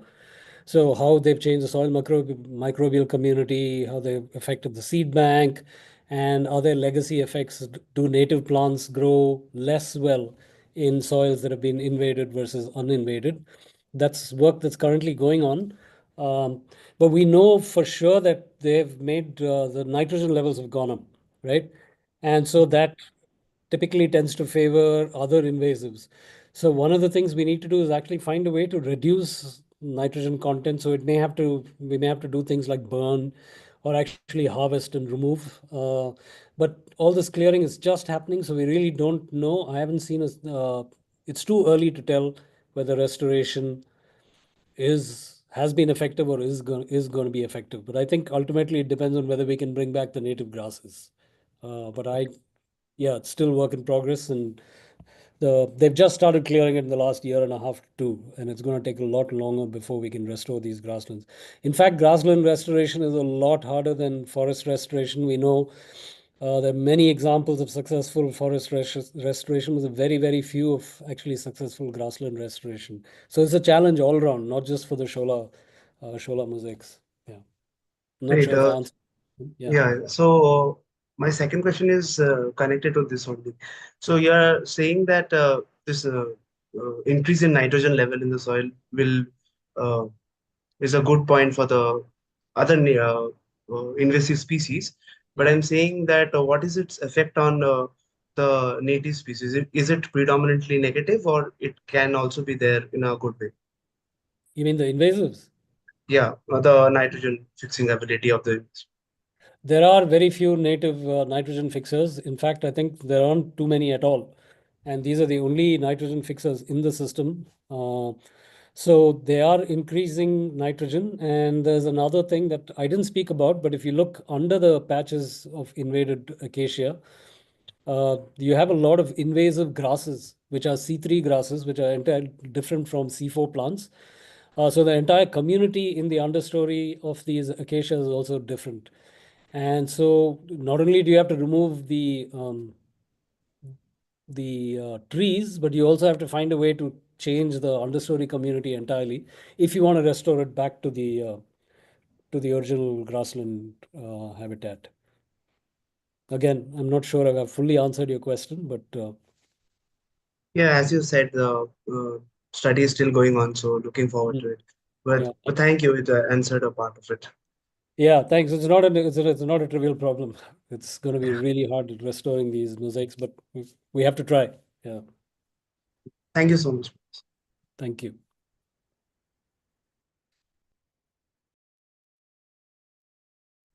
I have a couple of questions for Nandini. Nandini, are you here? Yeah, I'm Is here. Nandini's talk over already? Yeah. Okay. Yeah, the first one we Okay. started with. Yeah. So the Kirnali and Ratnesh have questions. So Ratnesh is asking about the distribution modeling. How did you extract information is sharing, and also is there any role of dispersal capacity on their distribution? Okay, I can't seem to see Ratnesh's question. It's in the answered box, Nandini. Oh, okay. Okay. Cannot follow you properly due to network. What approach should we adopt for STM? We didn't do on-soil methods. So how did you extract information niche sharing? We didn't do niche sharing for the picas. We did, this is just Maxent modeling data. Any role on the dispersal capacity? That's a good question. It's very hard to determine dispersal in picas. We have tried. We know that colonies can be spatially separated, and this varies how far they are. But we just used information on the American pica species that are out there. We don't have exact data for our species regarding dispersal. And Kirnali has a question. Brain behavior. Kirnali, would you like to ask yourself, or shall I read it out, Nandini? I'm just reading it. Okay, sure. So, Umbra pica more likely to be affected because they live in smaller groups, but they also practice. That's a good question. So I didn't have time to go into the details, but it's a little more adaptable in the sense that it's found across different elevations. And my suspicion is that it's not going to be as affected as maybe the Ladakh pica. If the lower densities would cause a decline in genetic variation, or would help them survive. Certainly, scatterhoarding is a behavior that will help them survive over the winters. Also, because their scatter piles are quite hard to find, so theft is with the species. I don't think they are in low densities. Habitats where they occur, they seem to be quite common or easy to find. It's hard to find them, but once you find them, you can find large groups. And this differs across the landscape, but I don't think lower densities would cause a decline in genetic variation. And the PSMC I showed is about historic declines. And so this is overall declines over a long time period. So I hope that kind of answered the question.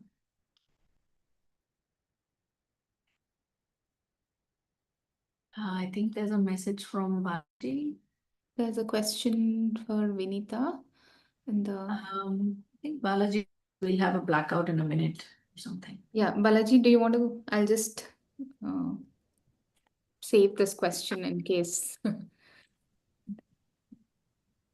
Yeah, we are just expecting the blackout anytime soon, so I really don't know. Yeah. Vinita, would you like me to read? Yeah, where is question it in the chat? Okay, let me just in see. the Q&A box. In the Q&A box, all right, okay. Wait, okay.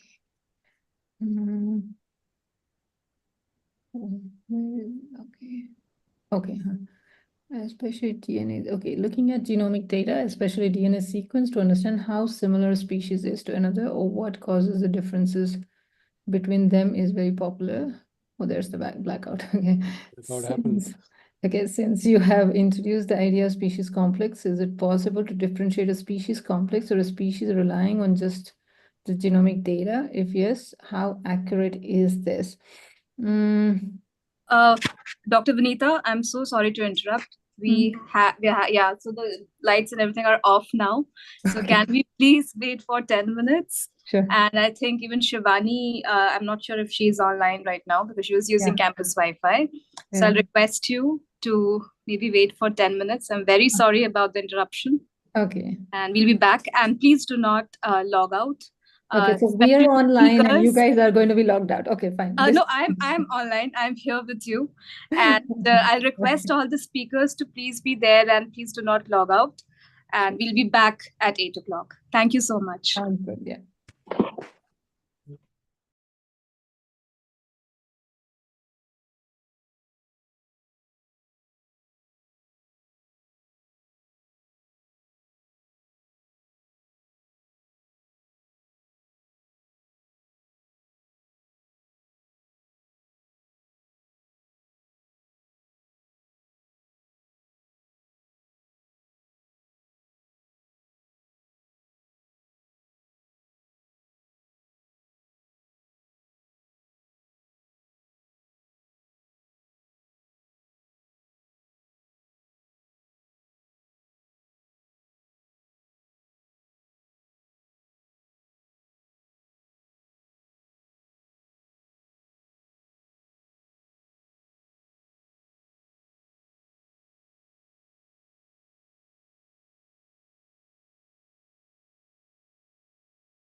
Dr. Shivani, Dr. Balaji, are you there? Hi, Asta. Yes. Yeah. Shall we resume? Yes, you can stop. Thank you. Yeah. Thank you.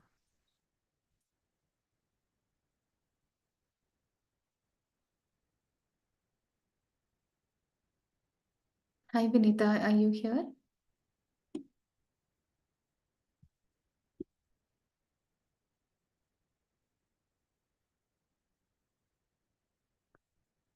Hi, Mahesh. Are you online? Can you hear me?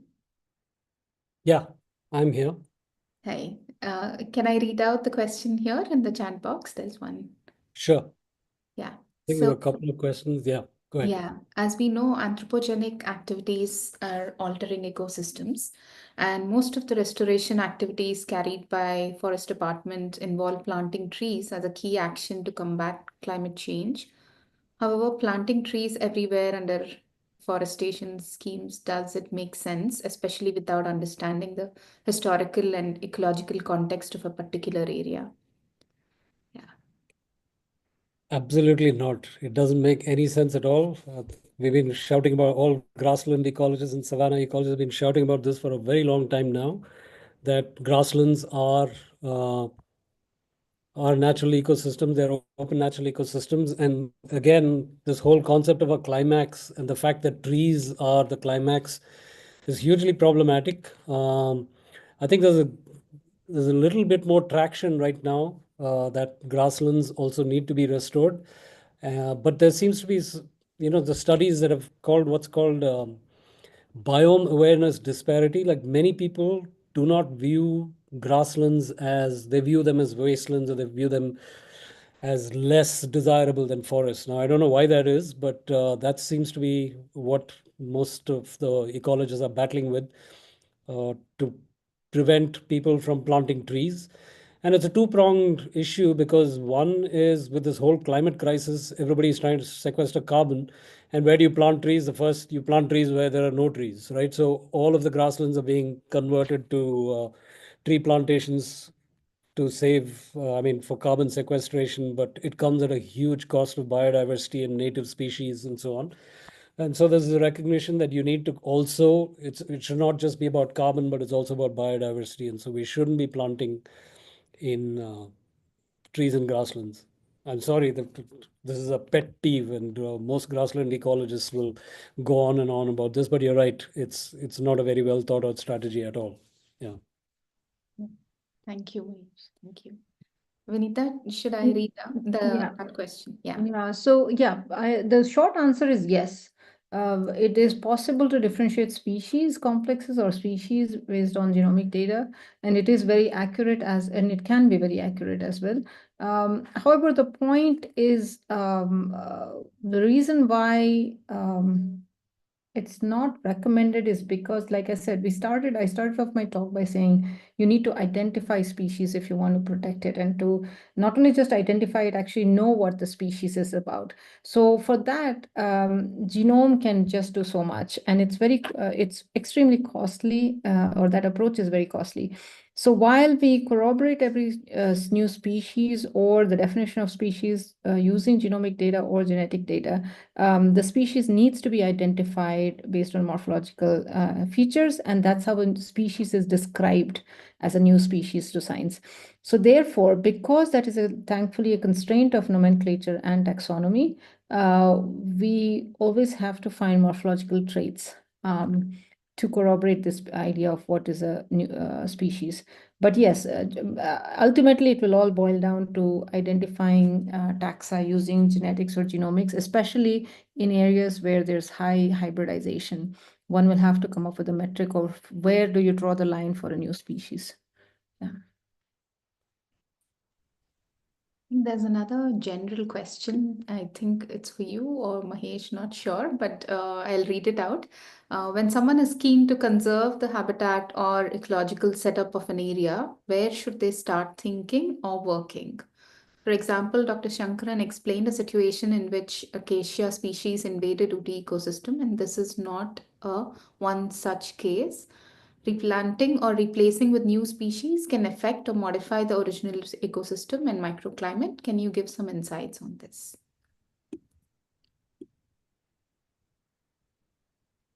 Mahesh Is answer. that for me?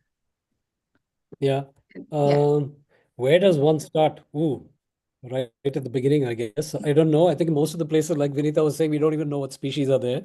So I guess we need to start by characterizing what the native community is, and then working from there towards, yeah, even if we need to restore, we need to know what to restore to, right? And the problem in a place like India is we have a long history of engagement with these ecosystems. So the very few actually ecosystems that are truly pristine in the country, right? And so in many places, there actually becomes a challenge trying to identify what the native vegetation was in the first place.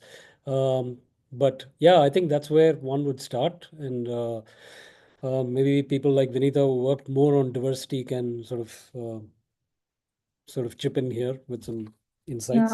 Yeah, I agree with you, Mahesh. I mean, I think we have to push for native plants, and when we say native at this point, it's actually regionally native, because I've seen that people use anything from North India in the south and South India to north, and of course sometimes these, I mean, I think we've got to start identifying that just saying the plant is found in India does not necessarily make it native anymore, because Northeast is significantly different from Western Ghats, and Western Ghats is significantly different from Central India, and so on and so forth. So I think this regional identification of what is local needs to come and needs to be emphasized, because like what you said before, Mesh, that there's a stress for trees.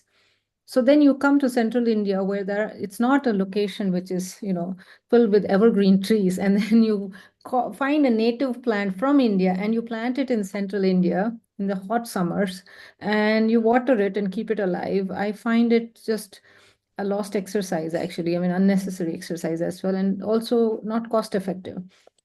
And so, yeah, I think native, and definitely more regionally native, if that's what we want to replace something for, that would be the way to start. Yeah, fully concur. Yeah. Any other questions for Mahesh, Vinita, and Nandini? Please raise your hand. There was one question right at the start. Sorry, Shivani. Yeah. Somebody called asking about why the invasives in the landscape are ornamental.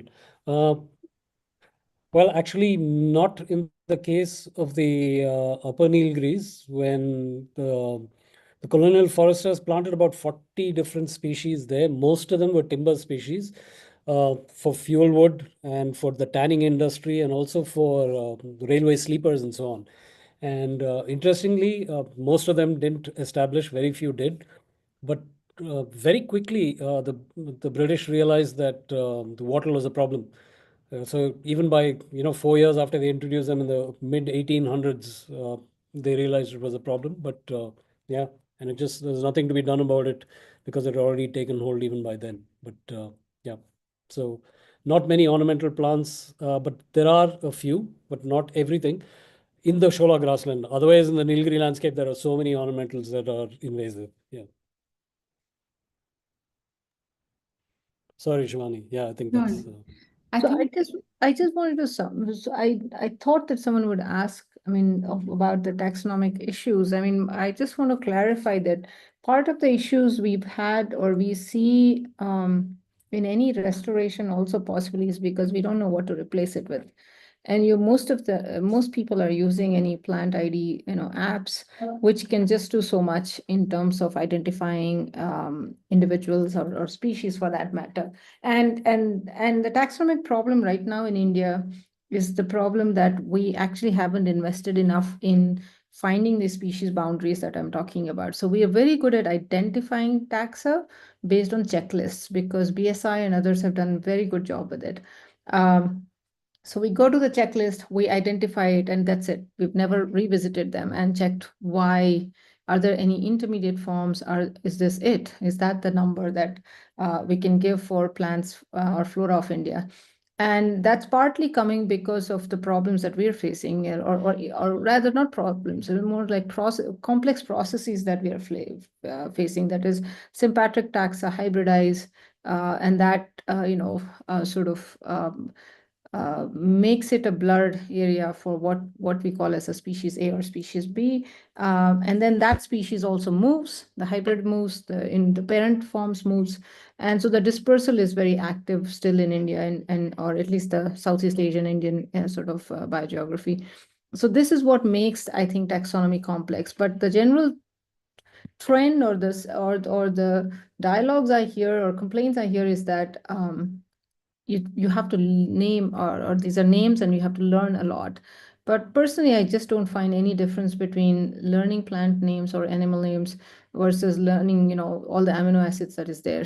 So I just don't think it's a problem of memory. I also feel that, everything in biology, you have to remember the processes. If you remember the Krebs cycle and how many ATP, ADP was formed, and if we manage to get past that, I think learning plant names or organism names is nothing. So I find that as a very trivial excuse, which has been used for far too long. But I think the real challenge is that it is difficult.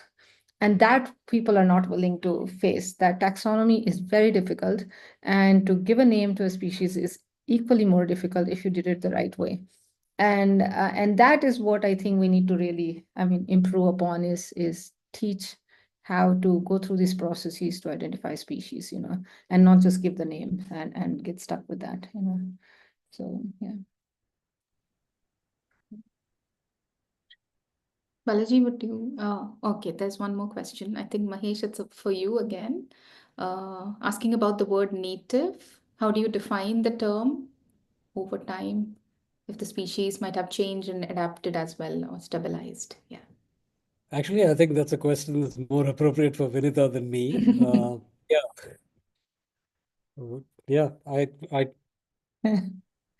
it's outside my sphere of, what is a species? When does it become native if it's colonized from somewhere else? But colonized naturally, we're okay.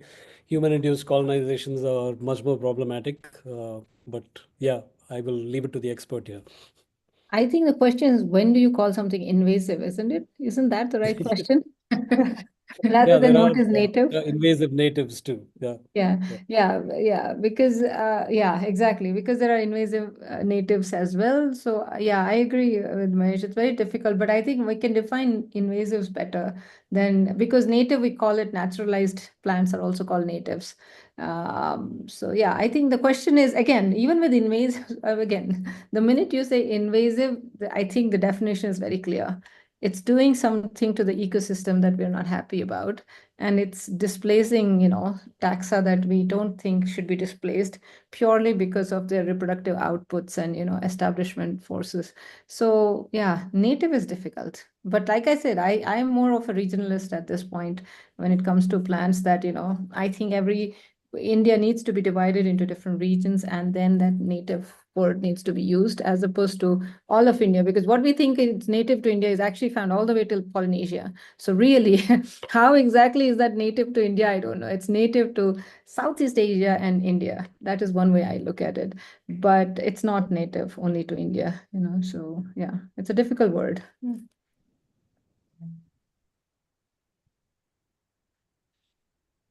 Questions, not that I see in the chat box. Okay. Vinita, I have a question for you. Right. So I was wondering about the flowering phenology of Hiddekium. Is it sort of spread out? I mean, how long is the flowering period itself? And it depends. I mean, it's exactly like all plants which have huge inflorescences and are rhizomatic, because these, remember, like one plant can produce multiple ramets, right? So on each ramet has a long inflorescence with multiple flowers. So it is reasonably stretched. But we do see a correlation with whenever you have smaller rhizomes, fewer number of ramets, the phenology is very sharp. That is, it's only lasts. And ones which have larger rhizomes, more number of ramets, the phenology can be spread to up to 3 months. And the overall flowering time, some of them flower very early, as in January and February. There are a few species in Thailand and Malaysia that flower in those timings. And then there are a few taxa that flower in April and May in Indonesia, which is again equatorial, so the climate doesn't really change. And then the Indian ones mostly flower after July. So from, I would say, late July, or they need the first monsoon, basically, for first showers to come in. And then you can find taxa flowering till October, different species. Yeah. So the length of flowering period, is it related to the extent of hybridization? Does it? Yes. We think what we found, at least in two of the species complex, or the species. So we've now identified 6 major species complex across 110 taxa. And all of those, the key element, or there's a key species in each species complex. So that's how we've named it. So if we say spicatum complex, spicatum is the key in principal plant, and then it hybridizes with most of them. And these key sort of species complex forming taxa all have very wide distribution.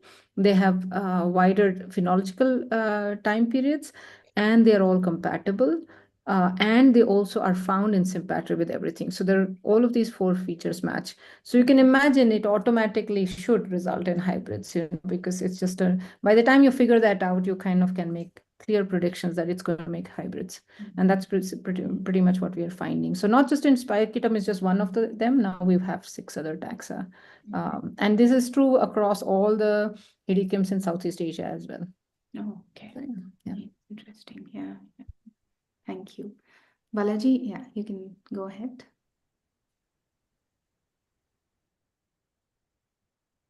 Thanks, Shivani.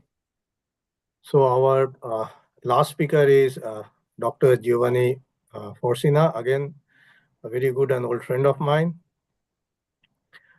He's a Talent Caesar Nombela Fellow at the University of Alcala in the zoology unit. He did his PhD from the University of Pisa in the evolution and conservation of galliforms. So Giovanni currently works in a very related field as mine. He's looking at host-related drivers of tick-borne pathogen transmission in mice. And he has worked across various study systems, throughout the globe, from neotropics to paleotropics to Southeast Asia. And the field of research spans, between wildlife forensics, museomics, where he uses historic DNA, and also microbiomics and metagenomics. So I won't take much longer to introduce Giovanni. I think you have a fascinating talk to start. So yeah, please. Okay, so again, good evening, everybody. I am extremely thankful to the organizers for their kind invitation, and for Balaji for this very nice introduction. So as you have seen, I will be talking about a couple of avian species complexes that I think to be very pertinent to the topic of this meeting.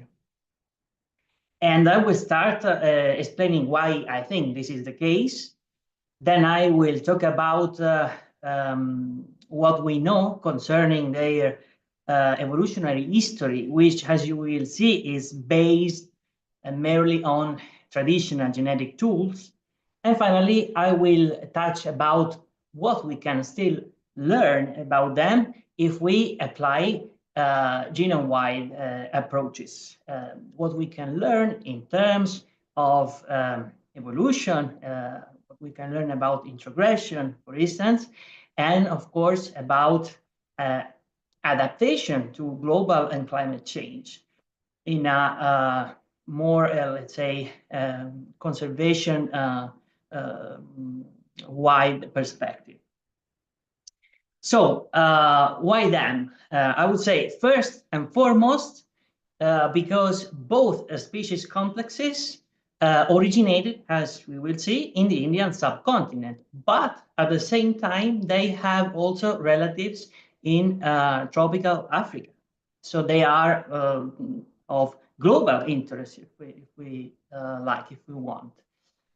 You will see, moreover, that their evolutionary history has been deeply shaped by past climatic fluctuations, and several species encompassing both complexes are, to a different extent, associated with wetlands that are among the most endangered habitats globally, primarily due to climate change. Not surprisingly, you will see that there are among them some taxa that are of conservation concern. Moreover, it's interesting to mention that there is evidence, morphological evidence of hybridization, presumably introgressive hybridization, but we actually don't know because this has never been addressed with molecular tools. This is not surprising because there is a general scarcity of genetic data on this species, and basically there are no genomic data at all. And this is a pity because by understanding the drivers that were responsible for the evolution of these species complexes, we can learn about the general drivers that shape the biodiversity of the Indo-Malayan or Oriental region as a whole. So let's start with the weaver birds that, as you may know, include more than 100 species distributed across all the Old World Tropics. They are highly social birds, and of course their distinctive feature is their ability to wave to build their nest by waving grass and leaf blades. However, of these more than 100 species, only 5 are found in Asia, more precisely in the Oriental region. All of them belong to a single genus, the genus Plosius, and all of these species are associated with wet grasslands. It is also worth mentioning that 4 out of these 5 species are found in India. And a few years ago, I participated in a study that was basically the first genetic study to include all of these 5 Asian species, along with several African members. And the idea was to try to clarify, to elucidate their phylogenetic relationships and the underlying drivers, paleoclimatic and paleogeologic events that basically were responsible for their evolution in order to make a contribution to the biogeography of the Oriental region.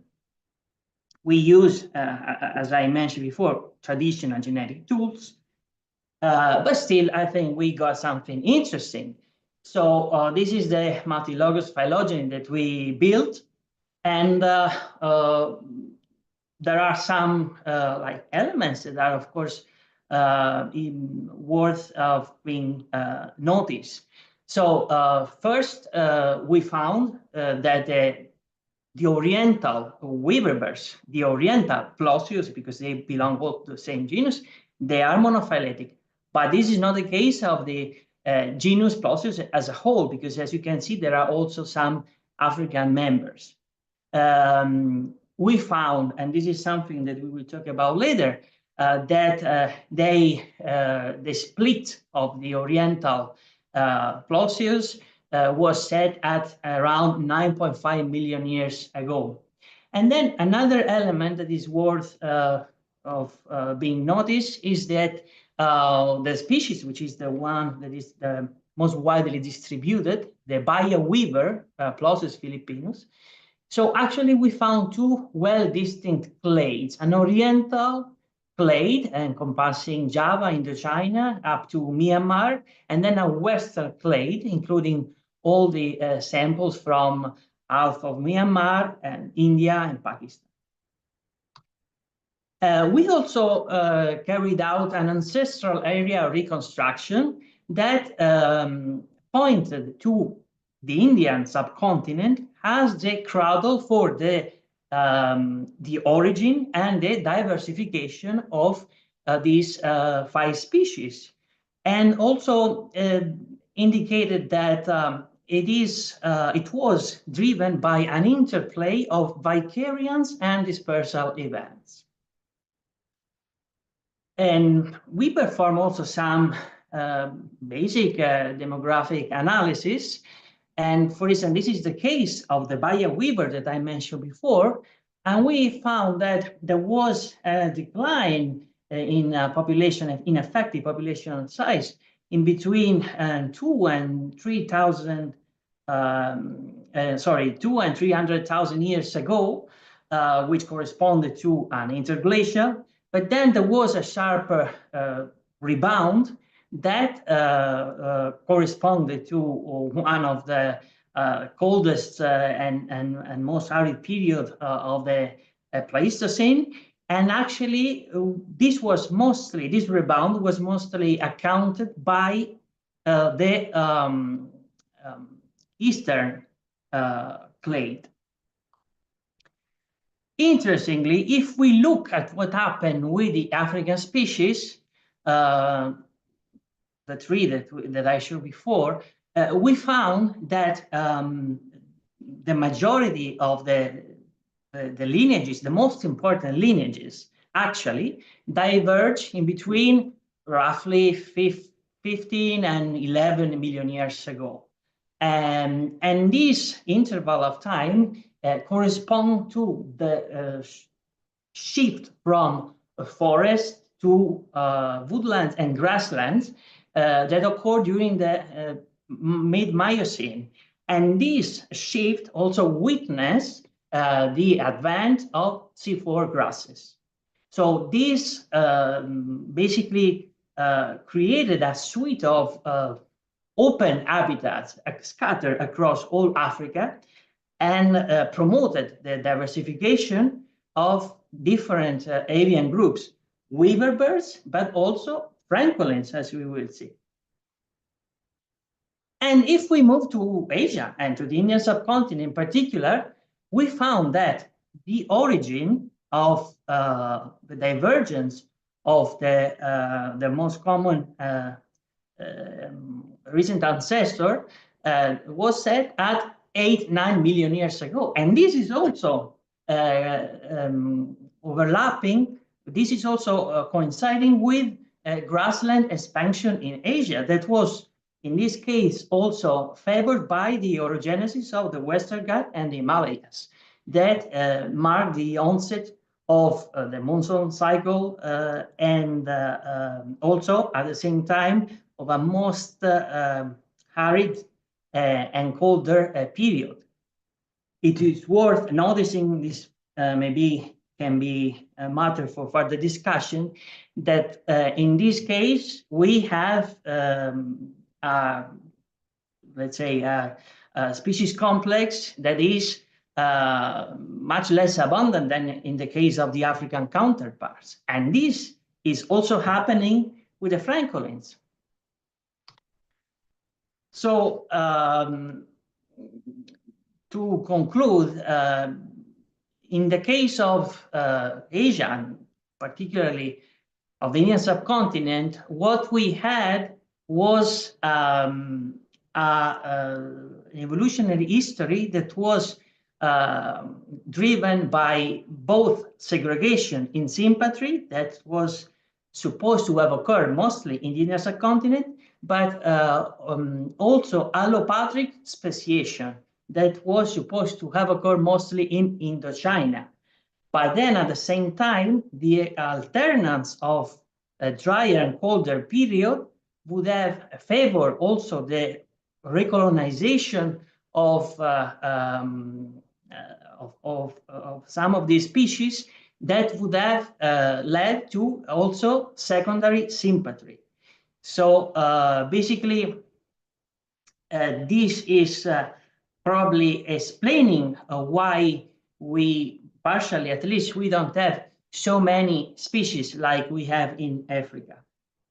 And if we move to the other group, if we move to francolins, well, this is the group I started to work during my PhD in 2012, in 2011, but just 1 year later.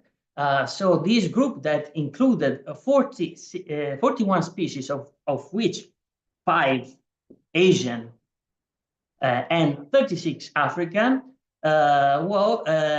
experienced some drastic taxonomic changes because all the African species were assigned to a different genera, to 5 different genera, and the genus Francolinus, that was the only one present before, remained with only the 5 Asian species. So, as you can see, all of the francolins were grouped in the same initial genus because of a number of morphological features that they share, but this was before the advent of molecular tools. And so if we focus on the 5 Oriental or Asian species, we have a group of 3 species that in a seminal work dating back to the 60s were grouped in, we had a group referred to as the spotted francolins that was supposed to be monophyletic, and then there were other 2 species whose phylogenetic placement was uncertain, but only a few years ago they have been assigned to another genus, which is Ortigornis. So interestingly, if we look at all of these 5 species, we find that India and Indian subcontinent, and India in particular, is home to all of them. So we have the 4 that are those with somehow limited distribution range, but then the 5th one is very popular because the black francolin is also the state bird of Haryana, and the black francolin, the species with a larger distribution range that also include 1 European country, which is Cyprus. That's why this species is listed as species of European conservation concern. In general, we are talking about a species which is extremely popular across several Asian cultures. And it was given a special focus during my PhD. So it's a species that is found in a number of lowland open habitats that once again are more or less all related to wetland or river basins. And what we wanted to do, what I wanted to do during my PhD with my director was just to try to clarify the evolutionary history and the phylogeny of these 5 Asian species, with a special focus on the black francolin, for which we had more samples.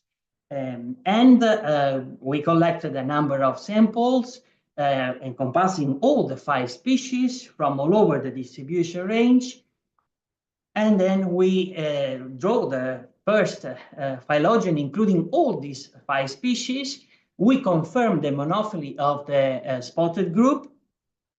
And we also did some molecular dating that found that the Asian francolins split in a temporal window between 22 and 30 more or less million years ago, but the spotted group was probably diverged in between 15 and 7 million years ago. And this dating is meaningful. I will tell you why, because the first one, the one about the Asian francolin, is just posterior to the Red Sea rifting, and so the separation of the Arabian Peninsula from Africa, and the split of the spotted group overlaps with the one we have seen before for the Asian weaverbirds, corresponding to the onset of this drier and colder phase, which witnessed the expansion of grasslands. And we've performed also in this case an analysis with SDIVA, basically ancestral area reconstructions, which confirm also in this case that the Indian subcontinent was the cradle for the origin and the diversification of the Asian francolins. Most probably of the Asian francolins, maybe the Indo-Chinese region could be equally, let's say, involved. The same holds for the speckled francolins, but for the case of the black francolin, there are no doubts that this species arose originated in the Indian subcontinent. And this means that the species diversification was westward, was not eastward, as it was previously guessed. And we found basically that the 6 morphological subspecies cluster into 3 pairs of subspecies from east to west. And we found something quite interesting with macrosatellites. So what I showed you before is just based on mitochondrial DNA, but with macrosatellites, we found a sharp distinction in 2 groups, a Western group and an Eastern group, with a divide across Iran. And when I got this data during my PhD, I was quite, I was not very happy, and for a long time I did not publish them. But then in 2019, this guy published a work based only on soundback recordings of the black francolin. And he found exactly the same pattern, an Western and an Eastern group with a divide across Iran. And then I realized that actually this divide across Iran is meaningful for a number of, let's say, European species that cannot go beyond it, and they are distributed west of this divide, and a number of Asian species, they are confined to the east of this divide. But then there are also other species that are found on both sides, but with very distinct populations. And by looking at what is along this line, actually, we found that there are a couple of deserts, the Kavir and the Lut deserts, that are among the most inhospitable and hot deserts on Earth. So, to conclude, I wanted to draw your attention on the fact that what we know right now is based on traditional genetic tools, and there are no reference genomes available for none of these 10 species that I mentioned. But it would be very interesting to look at the hybridization that, of course, for instance, between the black francolin and the painted francolin, Francolinus pictus, which is almost endemic to India. Coming back to what one of you was saying before, so it's found also in Sri Lanka. So it's almost endemic to India. And there is a belt across Deccan where we know that hybridization is occurring. And there are some museum specimens at Ring in London at the Natural History Museum of these hybrids, but no one has ever looked at that. And also we know that in India, there is an ongoing hybridization between the Baya weaver and the Plosius manier, these other species. So once again, we have basically only morphological evidence, the non-genetic data, non-genomic data at all. Having genomic data would be interesting also to look at these possible cases of cryptic speciation. Is the case of the Eastern and the Western group of the Baya weaver, is the case of the black francolin vocal groups.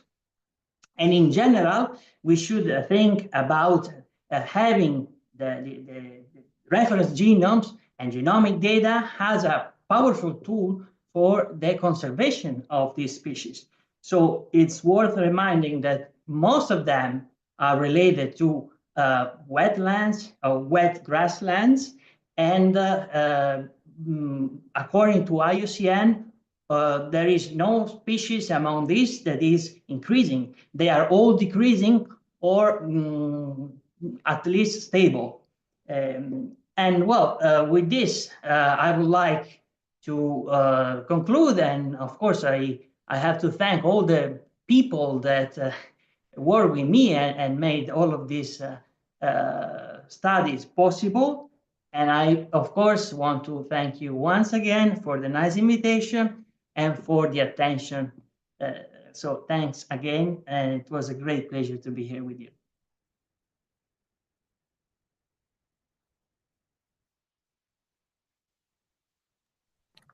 Thanks, Giovanni. So the forum is open for questions.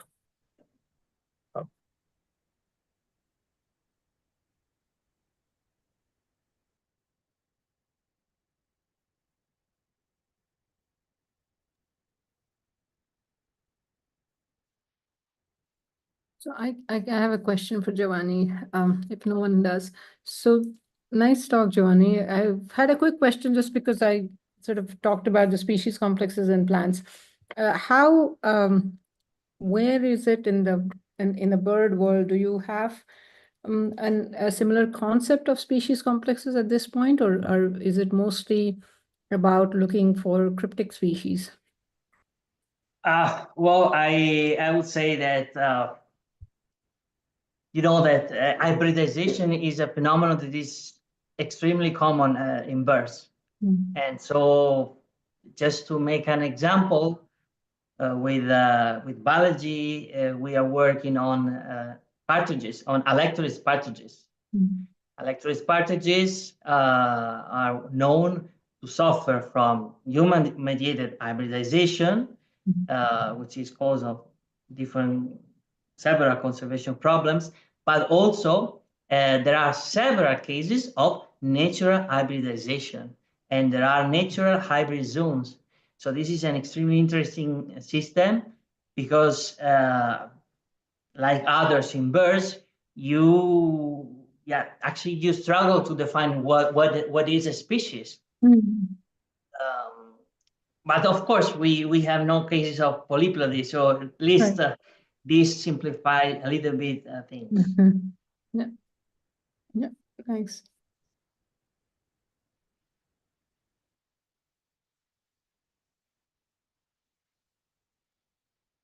So if there's no other question, Giovanni, can I ask you something? Sure. Yeah, so the east-west, barrier that you are mentioning. So how old and stable is the barrier, historically? So it was attributed to the establishment of this mountain chain. The name is not exactly the easiest to pronounce. The river is difficult. So the Arakan Mountains. So basically, you can see in this map that the Arakan Mountains basically more or less they divide India from Myanmar, but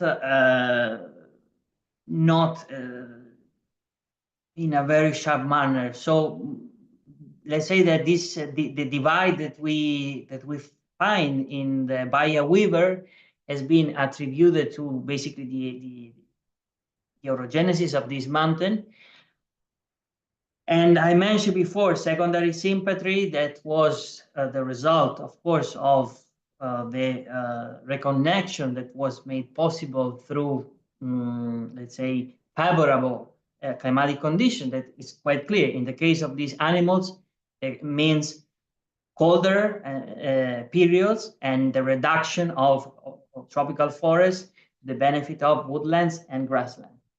But something that I did not mention before is that the major river basins played a major role in favoring dispersion first, but also recolonization after, and secondary sympatry. So there are cases of along this divide in Myanmar of birds that are morphologically belonging to the eastern group, but genetically belonging to the western group. But this, of course, has been seen just with mitochondrial DNA, and it is worth of further investigation. Something that I did not mention before is that of these 5 species, there are 3, precisely those hybridizing, that are more adaptable. They are found in different environments, even in some cases urban environments. The Bayer weaver is found in Singapore, for instance. You can see it in Singapore. This is not the case for the oldest species, the 2 species that are at the base, at the basis of this species complex. And so possibility concerning why we have so many species in Africa but not so many in India is that there was a gradual increase of eurytypy, so that basically favor secondary sympatry, but at the same time hybridization and limited further speciation.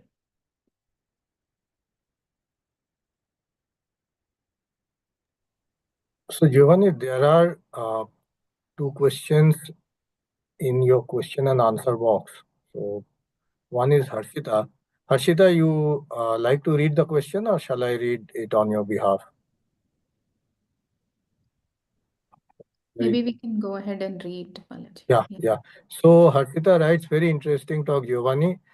Where in the Deccan is the hybridization happening? And why do you think it is happening? Do we have evidence from other animals here, as we see around Iran? Okay, so I guess that the question is about the black francolin. So if this is the case, the hybridization between the black and the painted francolin in India, there is a paper about this, is supposed to affect basically just the part of the distribution where the 2 species, the contact zone between their distribution. So here in this slide, you can see. So you can see that the painted francolin, Francolinus pictus, is basically occupying the western and maybe central portion of the Deccan Peninsula, and then we have the black francolin that is mostly found in northern India, right?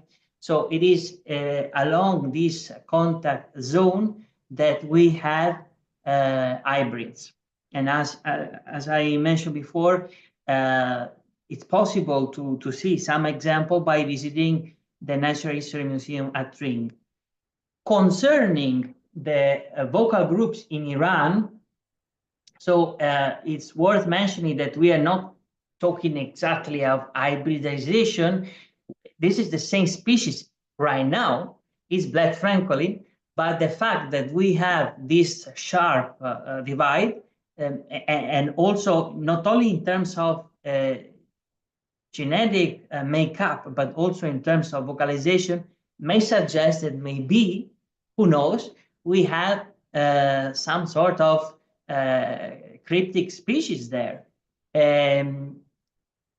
Concerning the fact that there is an individual which seems to be let's say, hybrid, well, it's just one, and I would be really interested at collecting more samples from this area, that if you want to have an idea about where is this francolin from, is from here. from more or less Bandar Abbas here along the Persian Gulf. We need more samples. We need more samples. We need to collaborate with local researchers to look at this in detail. So concerning the hybridization in Plosius, in the weaver birds, so the two species hybridizing are the Baya weaver and the streaked weaver. And this is happening in India.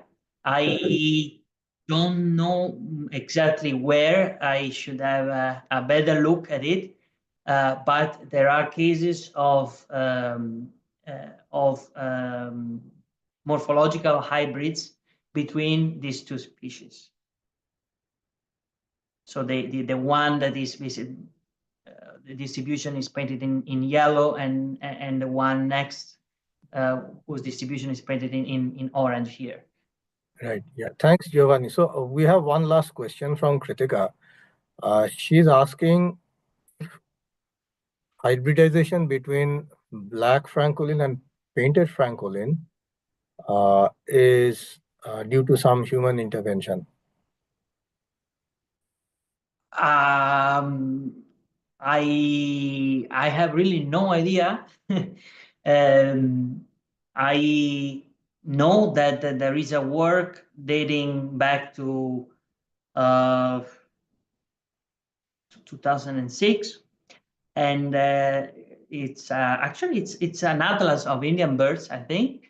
And this atlas mentions that there are these specimens that can be seen at the museum, the Natural History Museum of London, but we are talking about historical specimens. So I don't know exactly, but most probably dating back to the first half of the previous century or even the 19th century.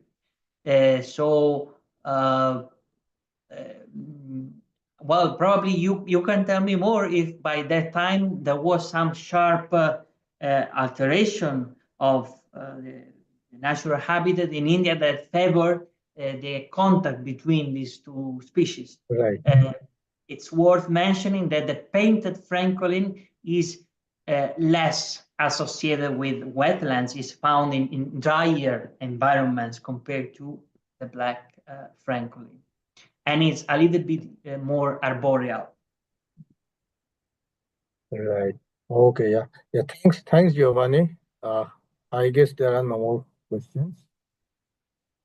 I would then request Professor Gautam Menon to deliver his closing remarks. Thanks, Balaji. I'll just keep this brief.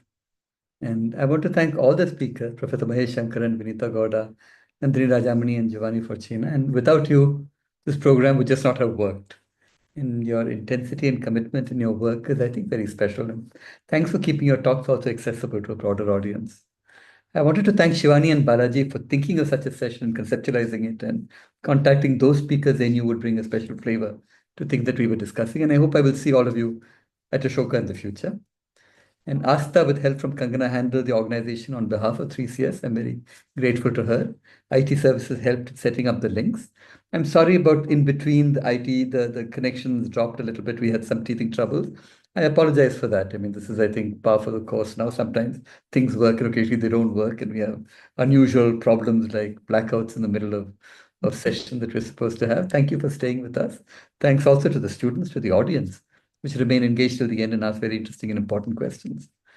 Those who are interested in biodiversity in a changing world, their tribe should increase. These are problems that are extremely important for India going forward. We need to figure out how to move beyond the academic sphere, how to raise public awareness, what is the role for citizen science, what is the role of getting the larger public involved in these questions, understand what climate change will do for the future. I just wanted to alert all of you to tomorrow's program as well. It's called We Need to Talk About Water. And it's about another issue in sustainability, which is what happens to the water that we drink, where does it come from, what do large dams do, how do we restore waterlands, and so on. Vishwanath Shrikantaya, Suvimal Ghosh, and Shripad Dharmadikari are our speakers tomorrow. I urge you to tune in. These are very interesting people. They come from activist backgrounds. One is an engineer. One works on restoring wells, etc., in the Karnataka area. And again, as I said, that's also an important question. I hope you will visit Ashoka at some point in the future. You will understand we need to talk more about our own engagement with these problems, and your presence here would be a great contributor to that. Thank you very much for being here. Thank you to the audience. Thanks all of you. Have a good night.